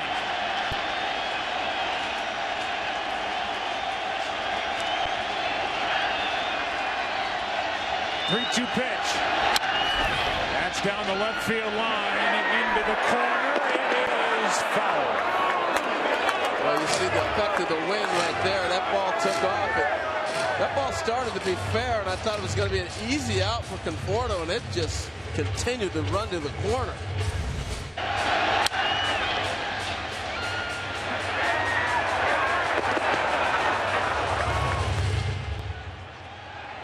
And what was left in the tank? Just 98.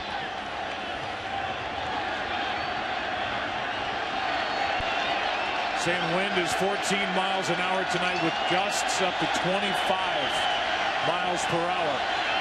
Another 3-2 pitch.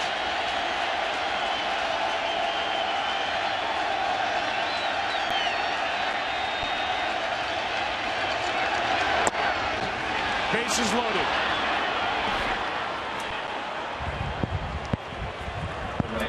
Back-to-back walks after the 2-out hit by Moustakas. Terry Collins, will he go one more with Syndergaard? Gutsy decision right here. I know the velocity's there, but not locating like he was earlier. Rios has had some good swings already tonight. That first time up, he jumped on a first pitch fastball. A lot of confidence in the young man here.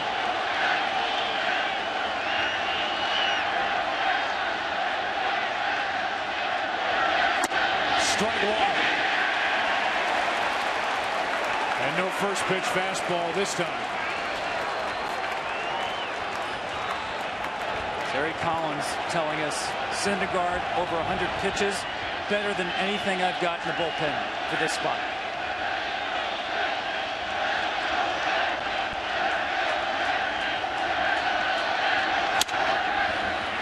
Flores makes a play, and the inning is over.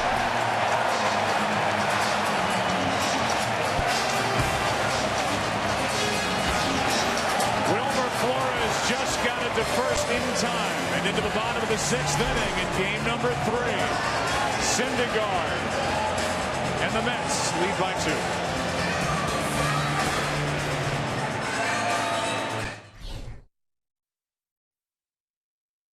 Perfect inning. Actually gave up that hit to Cespedes, then got Duda. 1 strikeout, no runs. And here is Franklin Morales taking over for Kansas City in the 6th. Now that at bat, getting Rios beyond clutch by Syndergaard. And don't forget, we just watched Harvey and DeGrom pitch in Kansas City, and some questions about fatigue and all the innings they've pitched. Well, that guy's the youngest of the Fab Four and the most beyond his previous pro high in innings. And he's out there executing a pitch over 100 pitches. Never pitched the 6th month before. Now he's in his 7th month. I don't call him Thor for nothing. Well, and what it did is it set up their bullpen in the rotation that Terry wanted to get to. You go to Reed, you got Clippard, and then you go to your closer. That little bit right there really preserved them moving forward. Good swing by d'Arnaud. The count stays 1-2. Travis with a double to help set up the run-scoring infield hit for Conforto in the 4th that made it 5-3. It's still 5-3.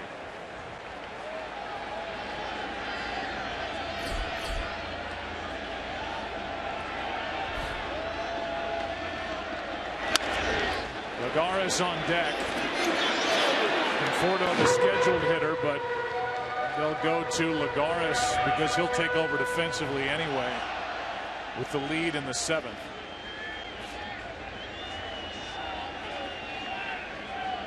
Get a right-handed hitter against a left-hander Morales.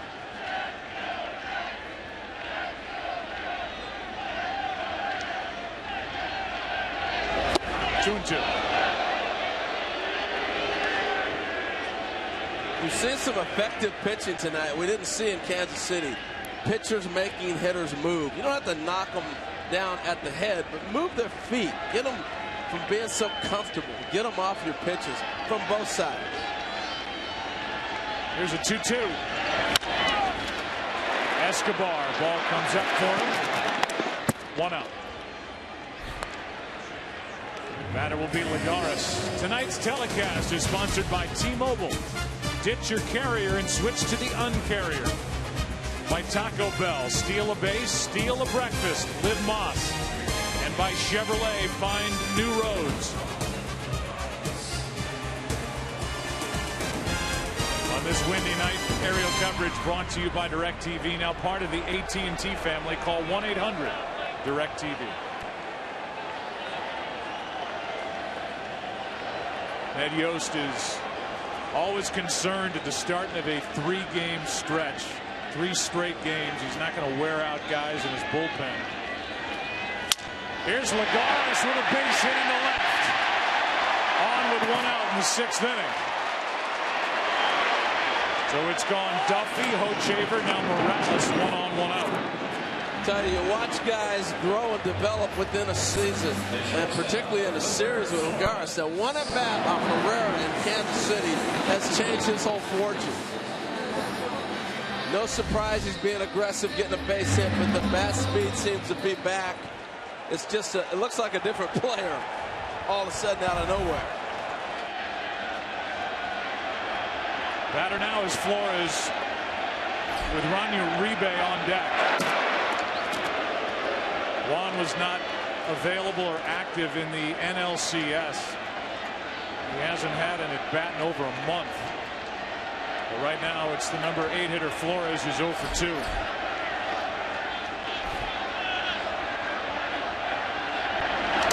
Good pick by Perez. Kid is ready to throw off that pitch. We show him so often getting hit by pitches, but how about this scoop and ready to come up gunning?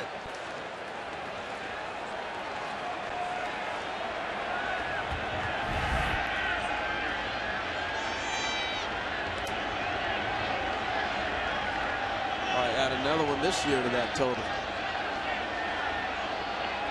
Here's a 1-0. Popped up. Foul ball. Where's the wind going to take it? Out of play. And how do you feel if you're Franklin Morales? You know, he's got the 2-seamer and 4-seamer at 92, 93, the cutter. Well, that's pretty impressive, right? That makes him the softest thrower out of that Kansas City bullpen. All of a sudden, 92, 93 looks hittable with the heat that comes out of that bullpen. Another nice piece to the puzzle added by Dayton Moore.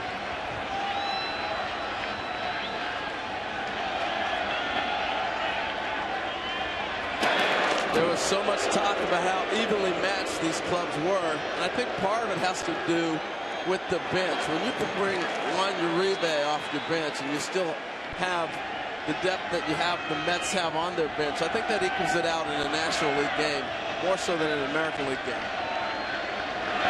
Good swing by Flores, strike 2. Wilmer Flores and Daniel Murphy, 2 of the best on this Mets lineup as far as making contact. Tough to put this guy away.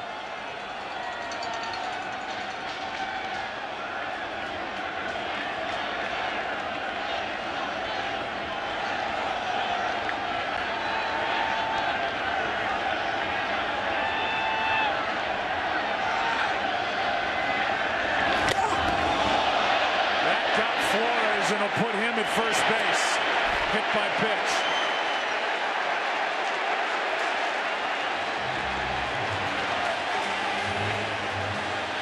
Here comes Dave Island, 2 on, 1 out. And Morales is a rare left-hander who sets up on the third base side of the rubber and loves to run the ball in on right-handers with that cutter. Oh, too far in this time.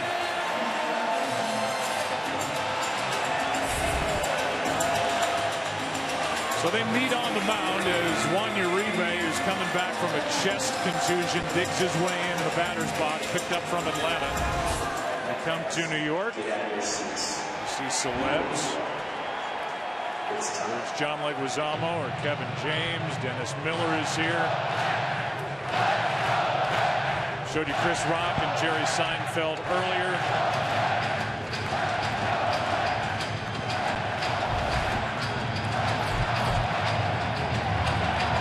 Kelvin Herrera is getting loose, but right now it's Juan Uribe with the left-handed hitting Granderson next.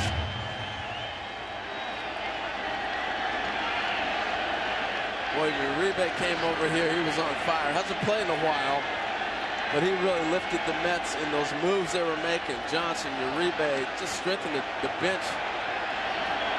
A guy who's won 2 rings for the White Sox in 2005 and with the Giants in 2010. And here he is with the Mets in 2015. Every 5 years. His leadership is so important too. Particularly to you watch Flores settle in. He's been a big part of that. Flores really struggled defensively at the beginning of the season.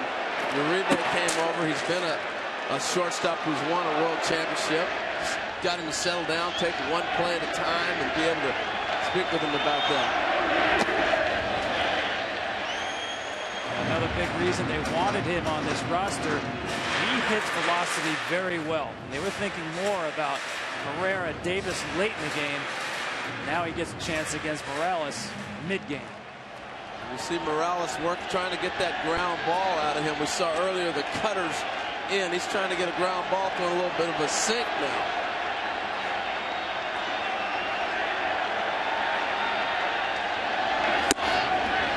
Two and one.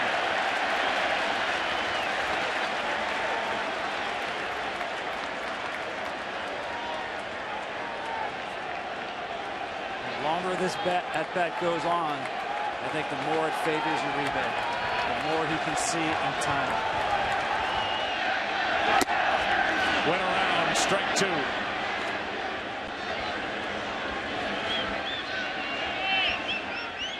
So he hasn't had a major league at bat since the 3rd week of September, and right back onto the active roster and in a spot to add to a 5-3 lead with his team down 2 games to nothing.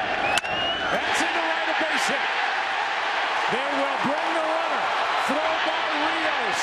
Another run delivered by Uribe. 6-3.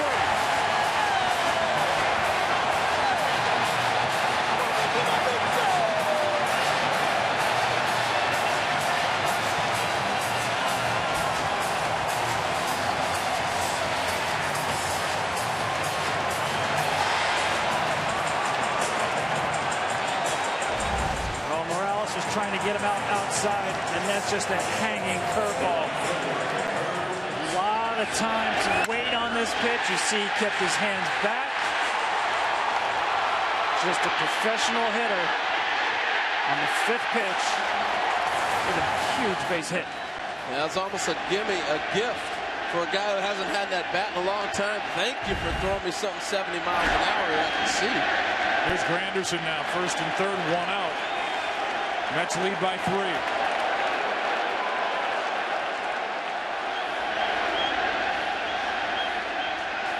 Uribe is one of those guys, you could wake him up from a nap in the middle of winter and he'd get a hit.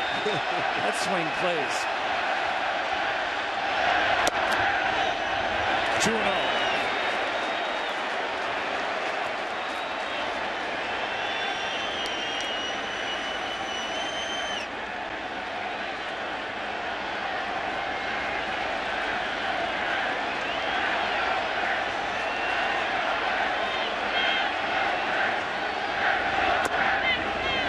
Pitch from Morales. The 2 pinch hitters have delivered in this inning. Lagares, a 1-out single, and he scored on that base hit to right by that man Uribe.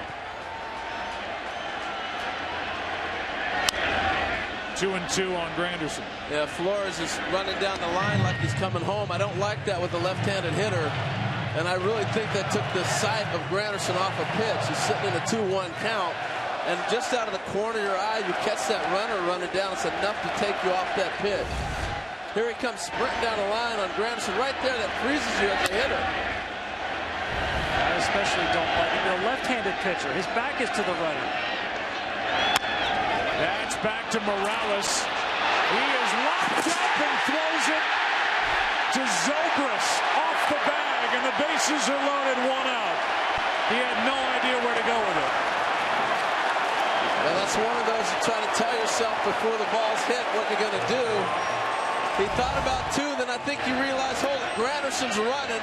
I don't want to give up a run. If he goes a second, they're not turning 2. Then he had nowhere to go, and he just threw it away.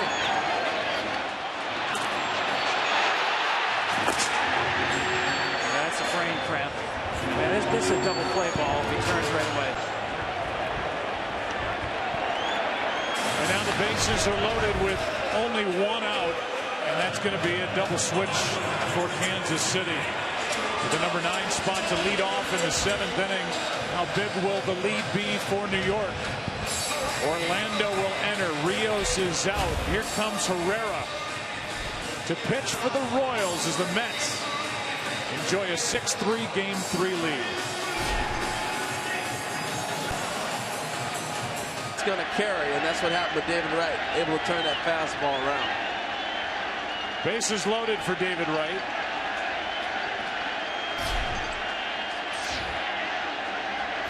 One out. Herrera brings it. That is in the center. 1 run scores. Here comes your rebound. No throw. Granderson caught off the bag, but safe. And it's in 3. Big night for David Wright.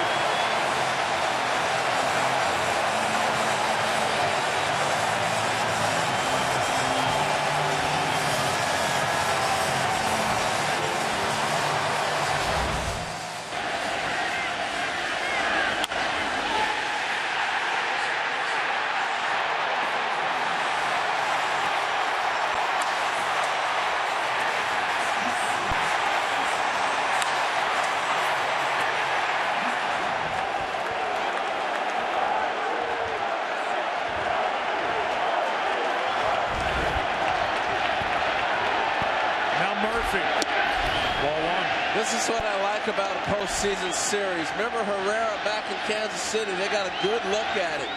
Had good swings off it. Now you come back again, you're a little more comfortable the next time you see a guy.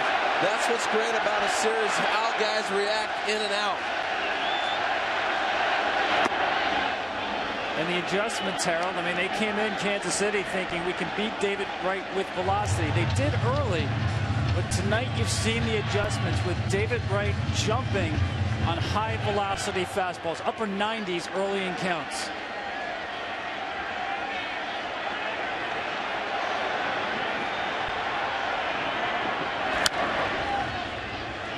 Strike 2.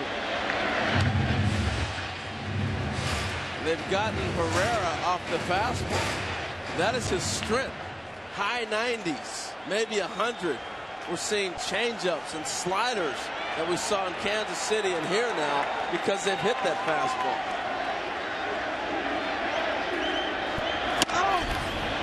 Murphy checked his swing. In the double switch, Paulo Orlando took over in right. Rios came out, as we said, so the pitcher is batting the number 8 spot. Orlando will lead off in the 7th inning in what is now a 5-run game.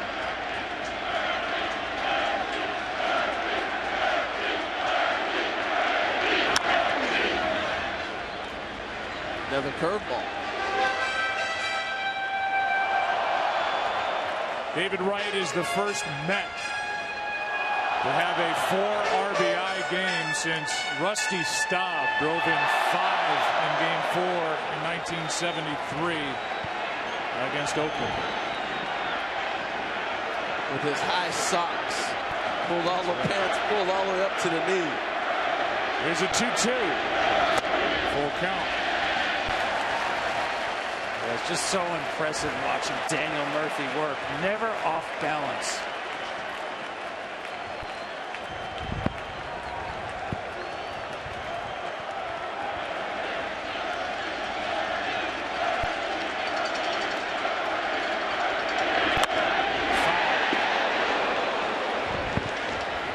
Give you our Geico in-game box score. 6 of the 8 runs have been driven in by the top 2 guys.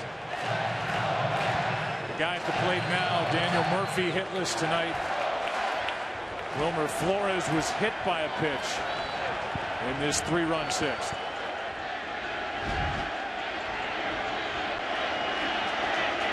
Runners are going on ball 4 low. I like the idea. You know Murphy's going to put the ball in play if it's a strike. He fouled off the slider, so now he knows he's going to get a fastball. He ends up taking it for a ball, but I really like the aggressiveness of the Mets. You don't usually hear that, but they've been doing a lot of that in the postseason. Yeah, this was just a team, Tom, that didn't run during the regular season. They were dead last in the National League in stolen bases, and that's even been a part of their attack here in October. Much more aggressive in the postseason. Something to look forward to with this at bat right here. You want to throw Cespedes high fastballs. He knows it. What a matchup. Right here. Strike one from Herrera.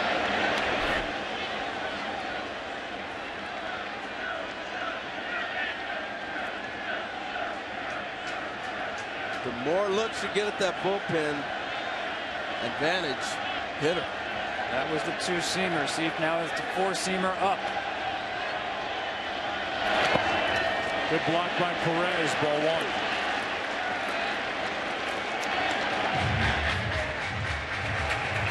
You know, Joe, we've talked so much about how much the Met pitchers are surprised how that fastball's been hit.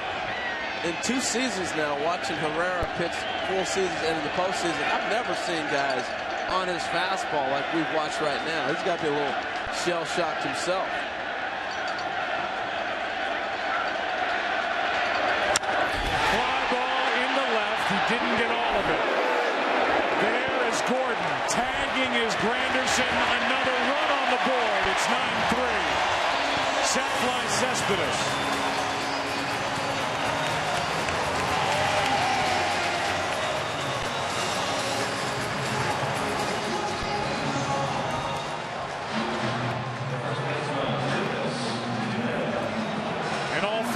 In the inning are charged to Franklin Morales. That comebacker was a big play. I don't think he gets a double play if he goes to second because Granderson runs so well, but he's got to get an out.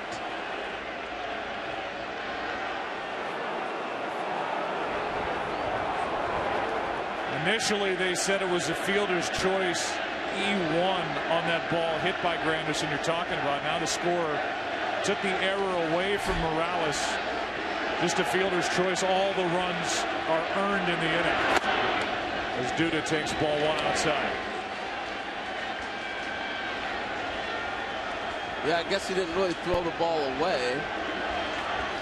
So, yeah, I understand that.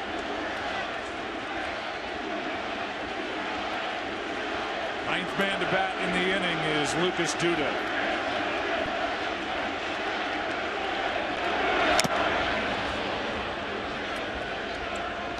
Well, let's go back to that play. He knows his first and third. You got Curtis Granderson hitting, so he's going to be able to run. He starts to go to second, and then he realized, I don't want to give up that run at home, and he just got himself caught in the middle. Once he spun, he probably should have just went to first and maybe try to get an out of it, salvage it, but he didn't get anything. I still think he had to. I know Granderson runs well. One hop back to the mound. At least give yourself a shot at making the play. The 2 outs get you off the field. 1 ball, 1 strike on Duda. Good pitch down and in into the hands of Lucas. Strike 2.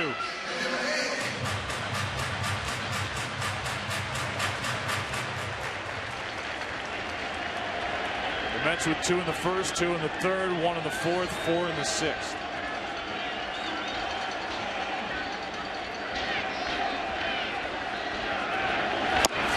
Got him on the outside corner, and the long half inning is over. The Mets down 2 games to nothing. Have gone to work tonight behind Syndergaard, who's out. Coming up, Ventura on the other side couldn't get through 4. Syndergaard 6 innings, 3 runs on 7 hits, 2 walks, 6 strikeouts. And when Noah's night ended, it ended with the bases loaded. They got a ground out off the bat of Alex Rios. Here's Orlando, his first at bat of the night. Strike one from Addison Reed, the new pitcher for the Mets. Defensively, Cespedes moves from center to left, and Lagares, who's won a Gold Glove, is in the game in center. His hit started that rally, a 4-run rally in the 6th. The 0-1 from Reed. Broken bat, pop up from Murphy. 1 out. I tell you, the stuff on both sides is so electric. I don't remember a game where I've seen this many bats get broke. Now, Mariano Rivera would do this on his own, but for a collective group of guys to shatter bats like we're seeing tonight, it just tells you it's not only the radar gun velocity, but the movement on the pitches that are eating hitters alive.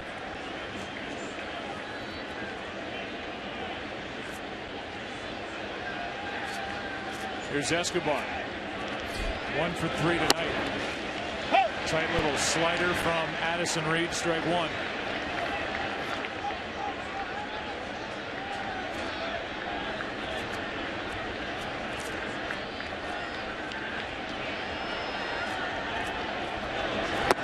That's down, ball one. It's amazing how sometimes series within a series turn on one pitch. First 2 games, I thought the biggest pitch was the pitch from Familia that Alex Gordon hit for a game-tying home run in the 9th inning. And tonight, for me, Noah Syndergaard. 65 2/3 innings beyond his previous career high to get that last out of the 6th inning. Over 100 pitches. There's a 1-2. Addison Reed was picked up on the 30th of August from Arizona. Obviously not the big acquisition that Sandy Alderson made for the Mets in season. That belongs to Cespedes and the deal with Detroit, but this is an important piece nonetheless. The 1-2. Another pop-up. Duda going to get it. And 2 out.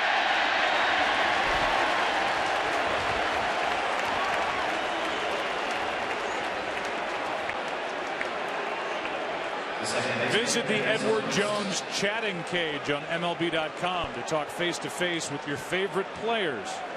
All new chats coming in March.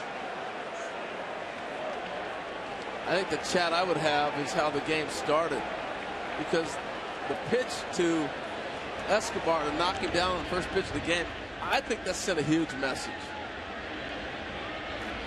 Zobrist, ball one. I mean, if you go back to the 2 games in Kansas City, they were dominated by the Royals from pitch 1. And I thought that kind of sent a message like, we're home, we're not going to be pushed around. This isn't football locker room stuff, but it's a real deal. You get 98 thrown at your head on the first pitch. It's a wake-up call for anybody. That message was, hello, my name is Thor. You will swing and miss. He was good tonight, the 23-year-old. That's a strike, 1 and 2. And he did get 16 swings and misses. It's been a big story in this series to this point.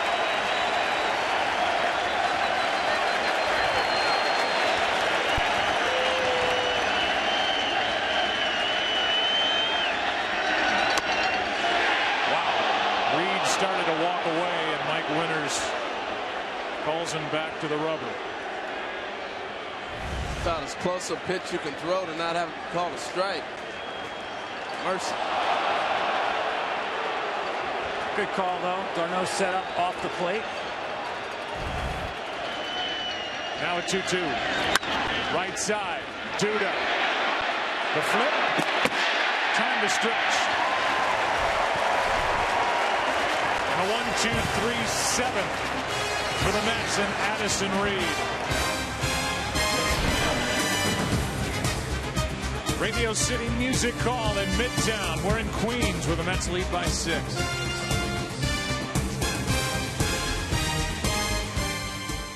One was alerted to that fact when he came off the mound and into the clubhouse in Ned Yost's office. We talked to Ned as you look at the pitching matchup for tomorrow, game 4.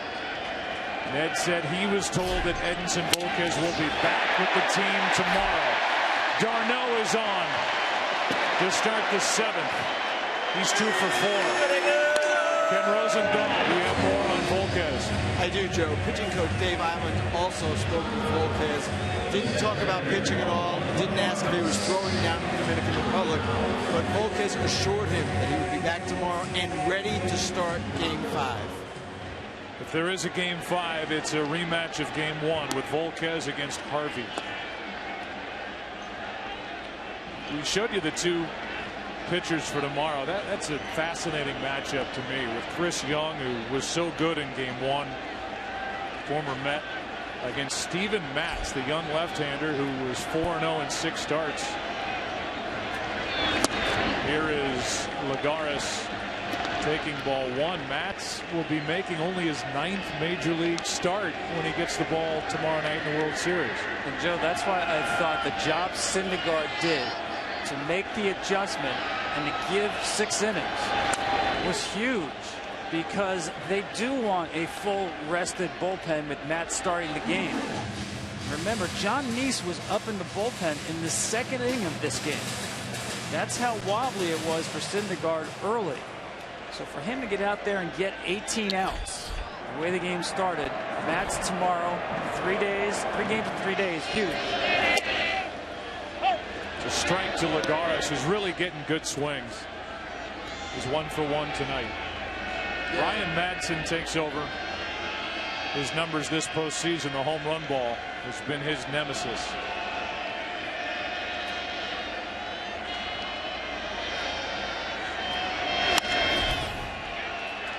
You know, a lot of people have talked about Travis d'Arnaud not throwing guys out, but man, he's commanded the game. You look back, even Harvey's mid-game adjustment that he made.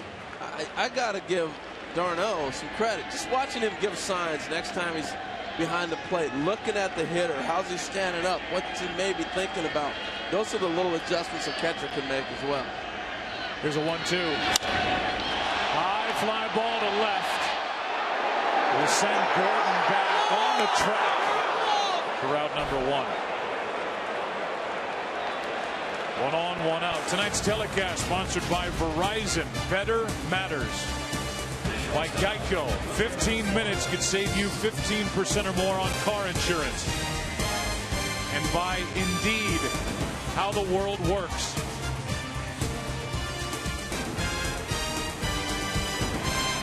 Wilmer Flores digs in. Well, Tom, you know, Joe Torre used to talk about Game 3 was the most important game in the series. It just rings so true. I mean, the Mets lose tonight, they're down 3-0. Pretty much over, right? You would think. I mean, maybe not mathematically. You had the Red Sox miracle. I'll hear about it forever. But you're pretty much done.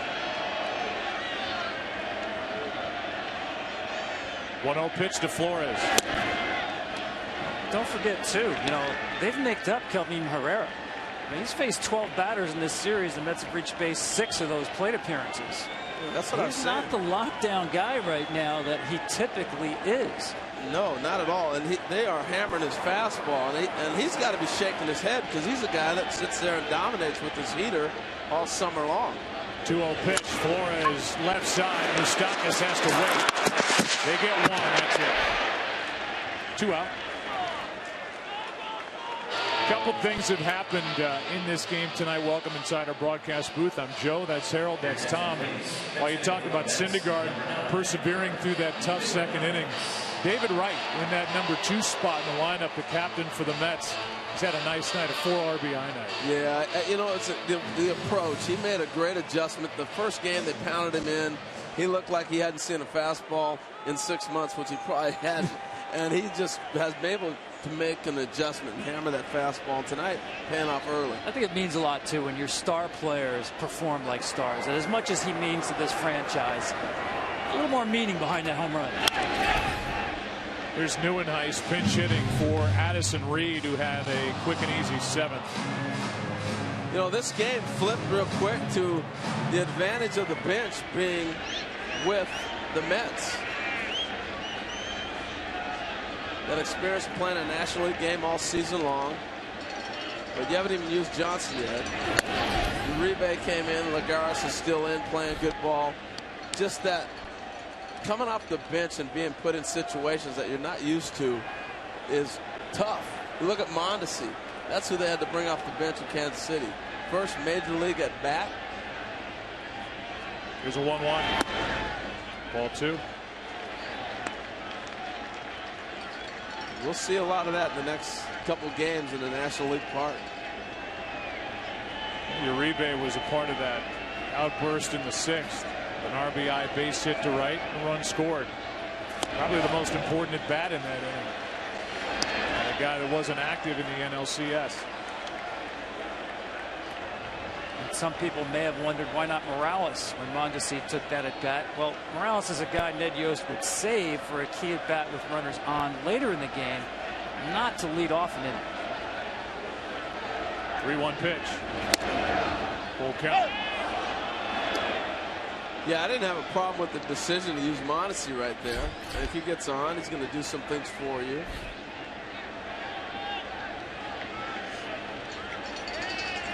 And honestly, I'd like to make my big league appearance as a hitter instead of being in the field. Strikeout ends the inning as Madsen gets through the 7th. We go to the 8th inning of Game 3. 9-3, New York on top. Featured on TV during Game 4. That's tomorrow, the World Series. Watch it on Fox. We're begging you. Leading it off is Lorenzo Cain, strike 1, as Tyler Clippard takes over.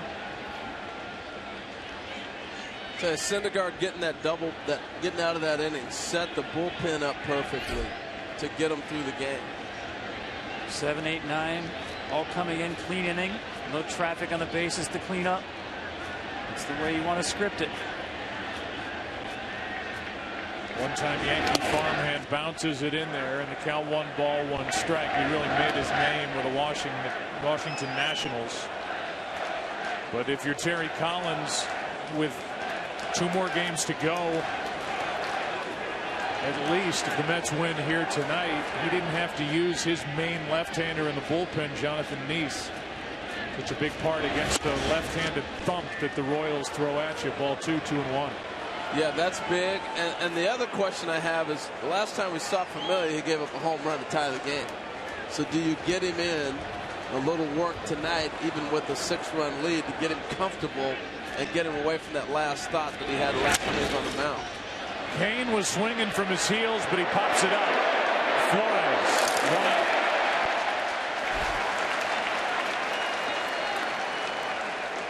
We know Game 4 is tomorrow night. Game 5 if necessary, and it would become necessary if the Mets win this game or don't win tonight and win tomorrow. That's 8 o'clock Eastern on Sunday night after a Fox NFL Sunday triple header.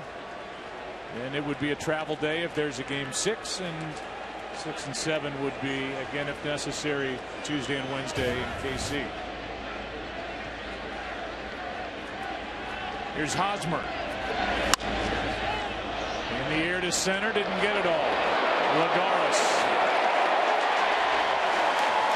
2 out. What's up, Ken? Joe, it's interesting. Before the game, we asked Terry Collins about possibly changing his lineup, maybe even dropping David Wright from the number 2 spot. He said, no, I'm not going to panic. When the manager panics, everyone panics. And I thought it was a really interesting observation by a guy who has managed really well in this city, where little things can become big things very quickly. He's done a great job of quelling all that, keeping things on an even keel. Yeah, there's no doubt about it, especially when this team was undermanned. The payroll wasn't there. The talent level wasn't there. Everybody was picking apart everything he did. But he was strapped. Here's Moustakas, takes a strike from Clippard. Let me tell you where Terry Collins was 6 years ago. He was managing the Duluth Huskies. Independent baseball on no salary, just expenses. Doing a favor for a buddy out of Major League organized baseball. The Mets brought him back the next year as their minor league coordinator. The year after that, the job opened, the manager's job. Terry Collins, on his 3rd managing job, finds himself for the first time in the World Series. They picked the right guy. They picked the development guy for a young team, and it's paid off. The 2 out, nobody on. Moustakas takes strike 2. Yeah, you talk about a different Terry Collins. He was a fiery, in-your-face guy in his early days. Has mellowed out and has put all that in perspective. Experience matters. You can say the same about Ned Yost as well.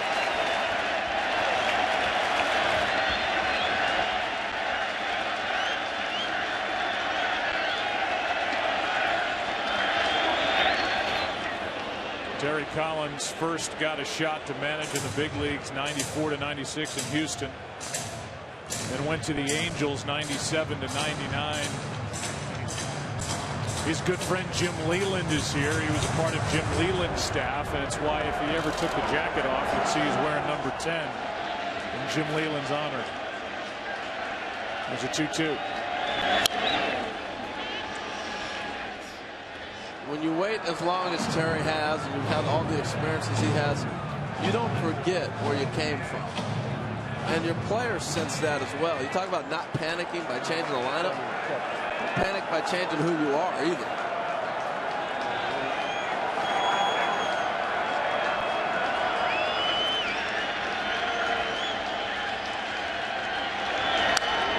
Terry's the oldest manager in Major League Baseball. Tom Coughlin is the oldest head coach in the NFL, and the two have a mutual admiration society going. They've been texting. Tom 69. Those old guys can text. Terry's 66, and they've been texting and calling each other, rooting each other on. The Giants are in first in the NFC East, and the Mets are in the World Series. Good at bat here by Moustakas. The world coming to. They start doing a little Instagram and Twitter, we'll be in trouble. Have to jump on board, Joe.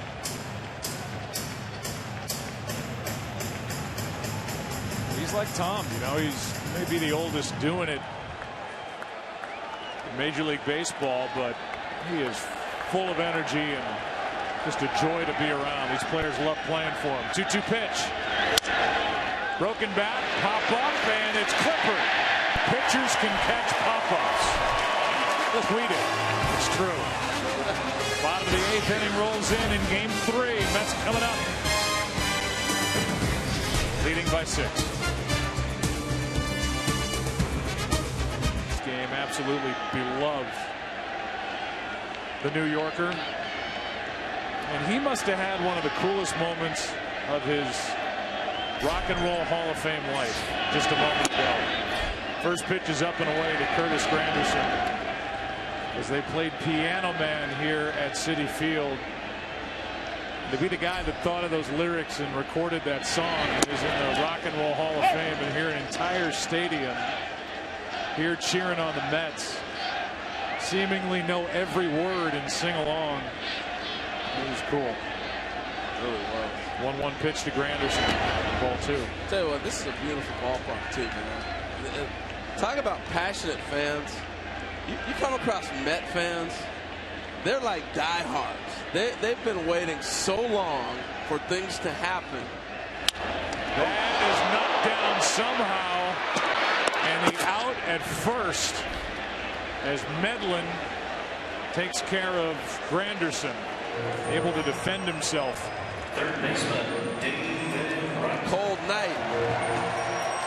Any night you don't want a ball coming back at you, but on a night like tonight, when people are wrapped up looking like that, that ball hurts. It's real time for you. Woo! Cat quick reactions though. Enough of the glove to slow it down just a little bit. Scoreless inning put up by Madsen. Now it's Medlin. And the guy left out there for Kansas City is Wade Davis. So they've seen them all. And this is, again, game 1 of what the Mets hope will be 3 straight games. A hit and a strikeout on the record of Madsen. Yeah, I think Ned Yost did a good job carving up these innings here with his bullpen. Nobody really got extended with high pitch counts.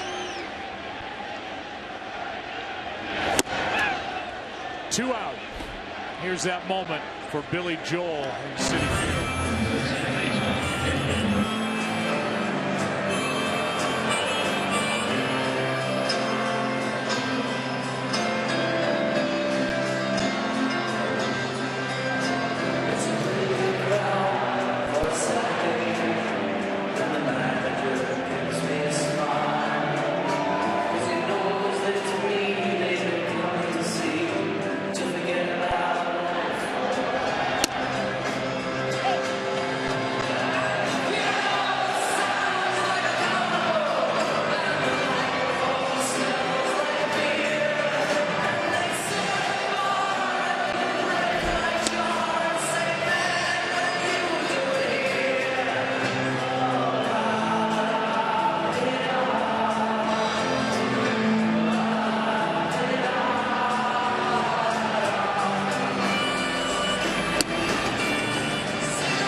To the count on Daniel Murphy.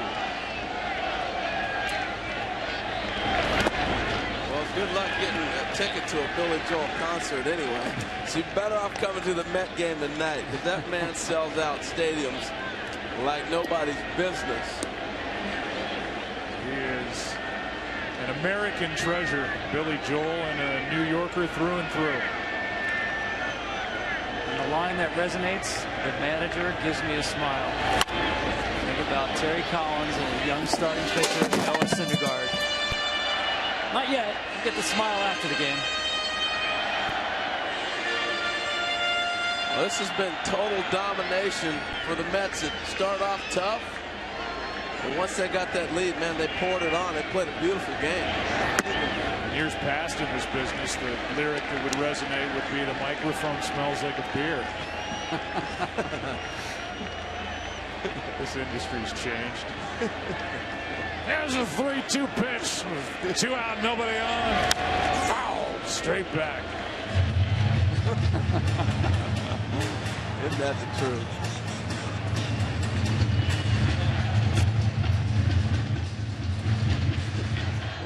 Nice face from Murph there. He's still wondering where was that? Exactly. Was that a 3-ball or a 2-ball? He will never give up an at-bat, never give up a single pitch. And he is still hitless tonight. Game 3, line of action.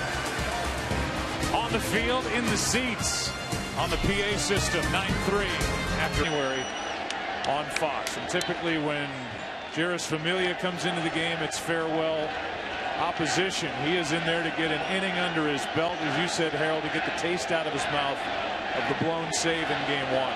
Yeah, I think this is a critical move by Terry Collins. If you're going to win the series, it's going to be this guy having to close games out for you at the end.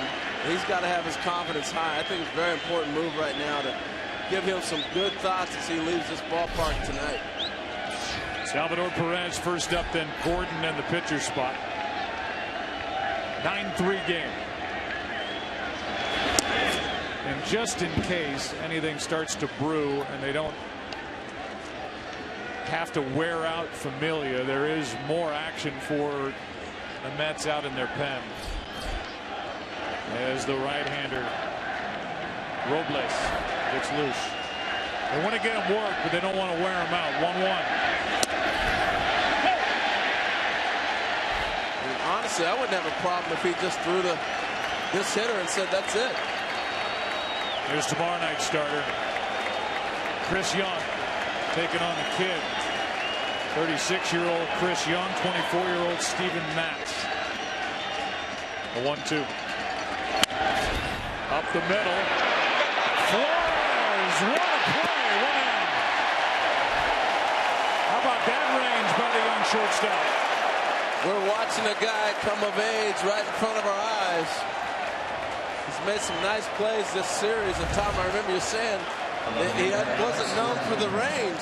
He's shown us some plays, huh, already? He really has. It was the scouting report coming in that Kansas City at the bigger edge, much bigger edge, range, middle infield, but especially to his left, he's been showing tremendous range.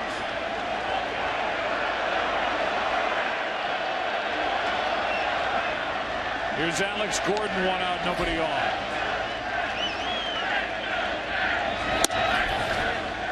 97 pumped home from Familia. And that's a big play, because what you said, Joe, is so important. That Royals here obviously still trying to win the game, but they want to try to extend Familia to affect the game tomorrow.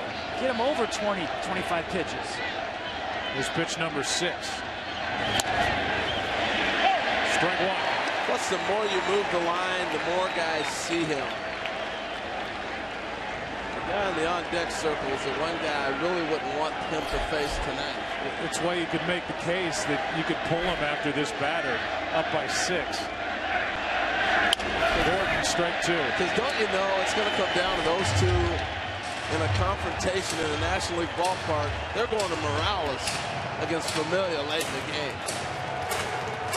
So save it. I'm not too worried when that guy's got his good stuff. No matter how many times you've seen hard sinker and the 93-mile-an-hour split.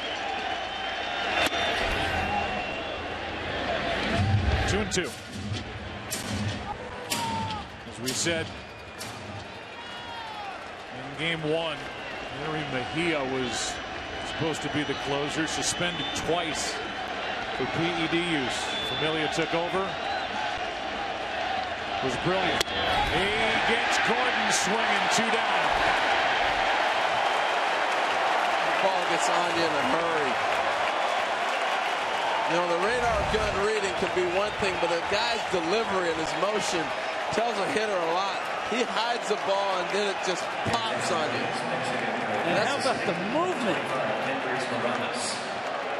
You saw Gordon look back. I'd be surprised if he asked the umpire, was that ball round or was it out of round?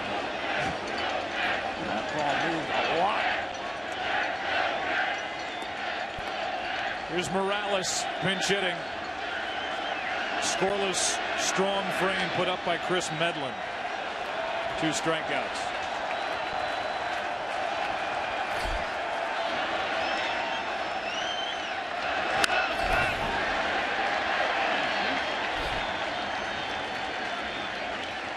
I'll be watching this for a while here as we go through this series. I don't know. I wouldn't have let him see him. I'm big on what I see. I'm going to remember. It's a memory bank game.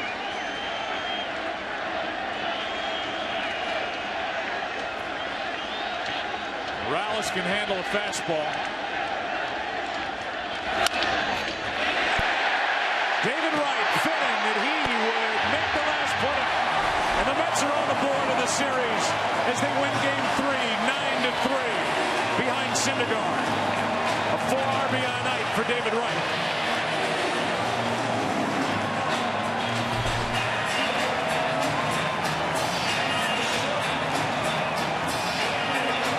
Night of superheroes. Thor and Captain America got it done for the Mets. 3-hour, 22-minute game. Syndergaard the winner, Ventura the loser. Big night for Granderson as well. Tom up there calling for the Avengers.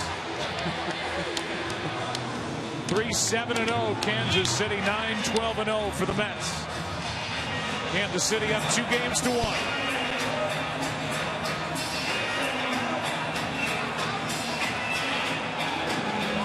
We look ahead to tomorrow night in that matchup of Steven Matz and Chris Young, the number 4 starters.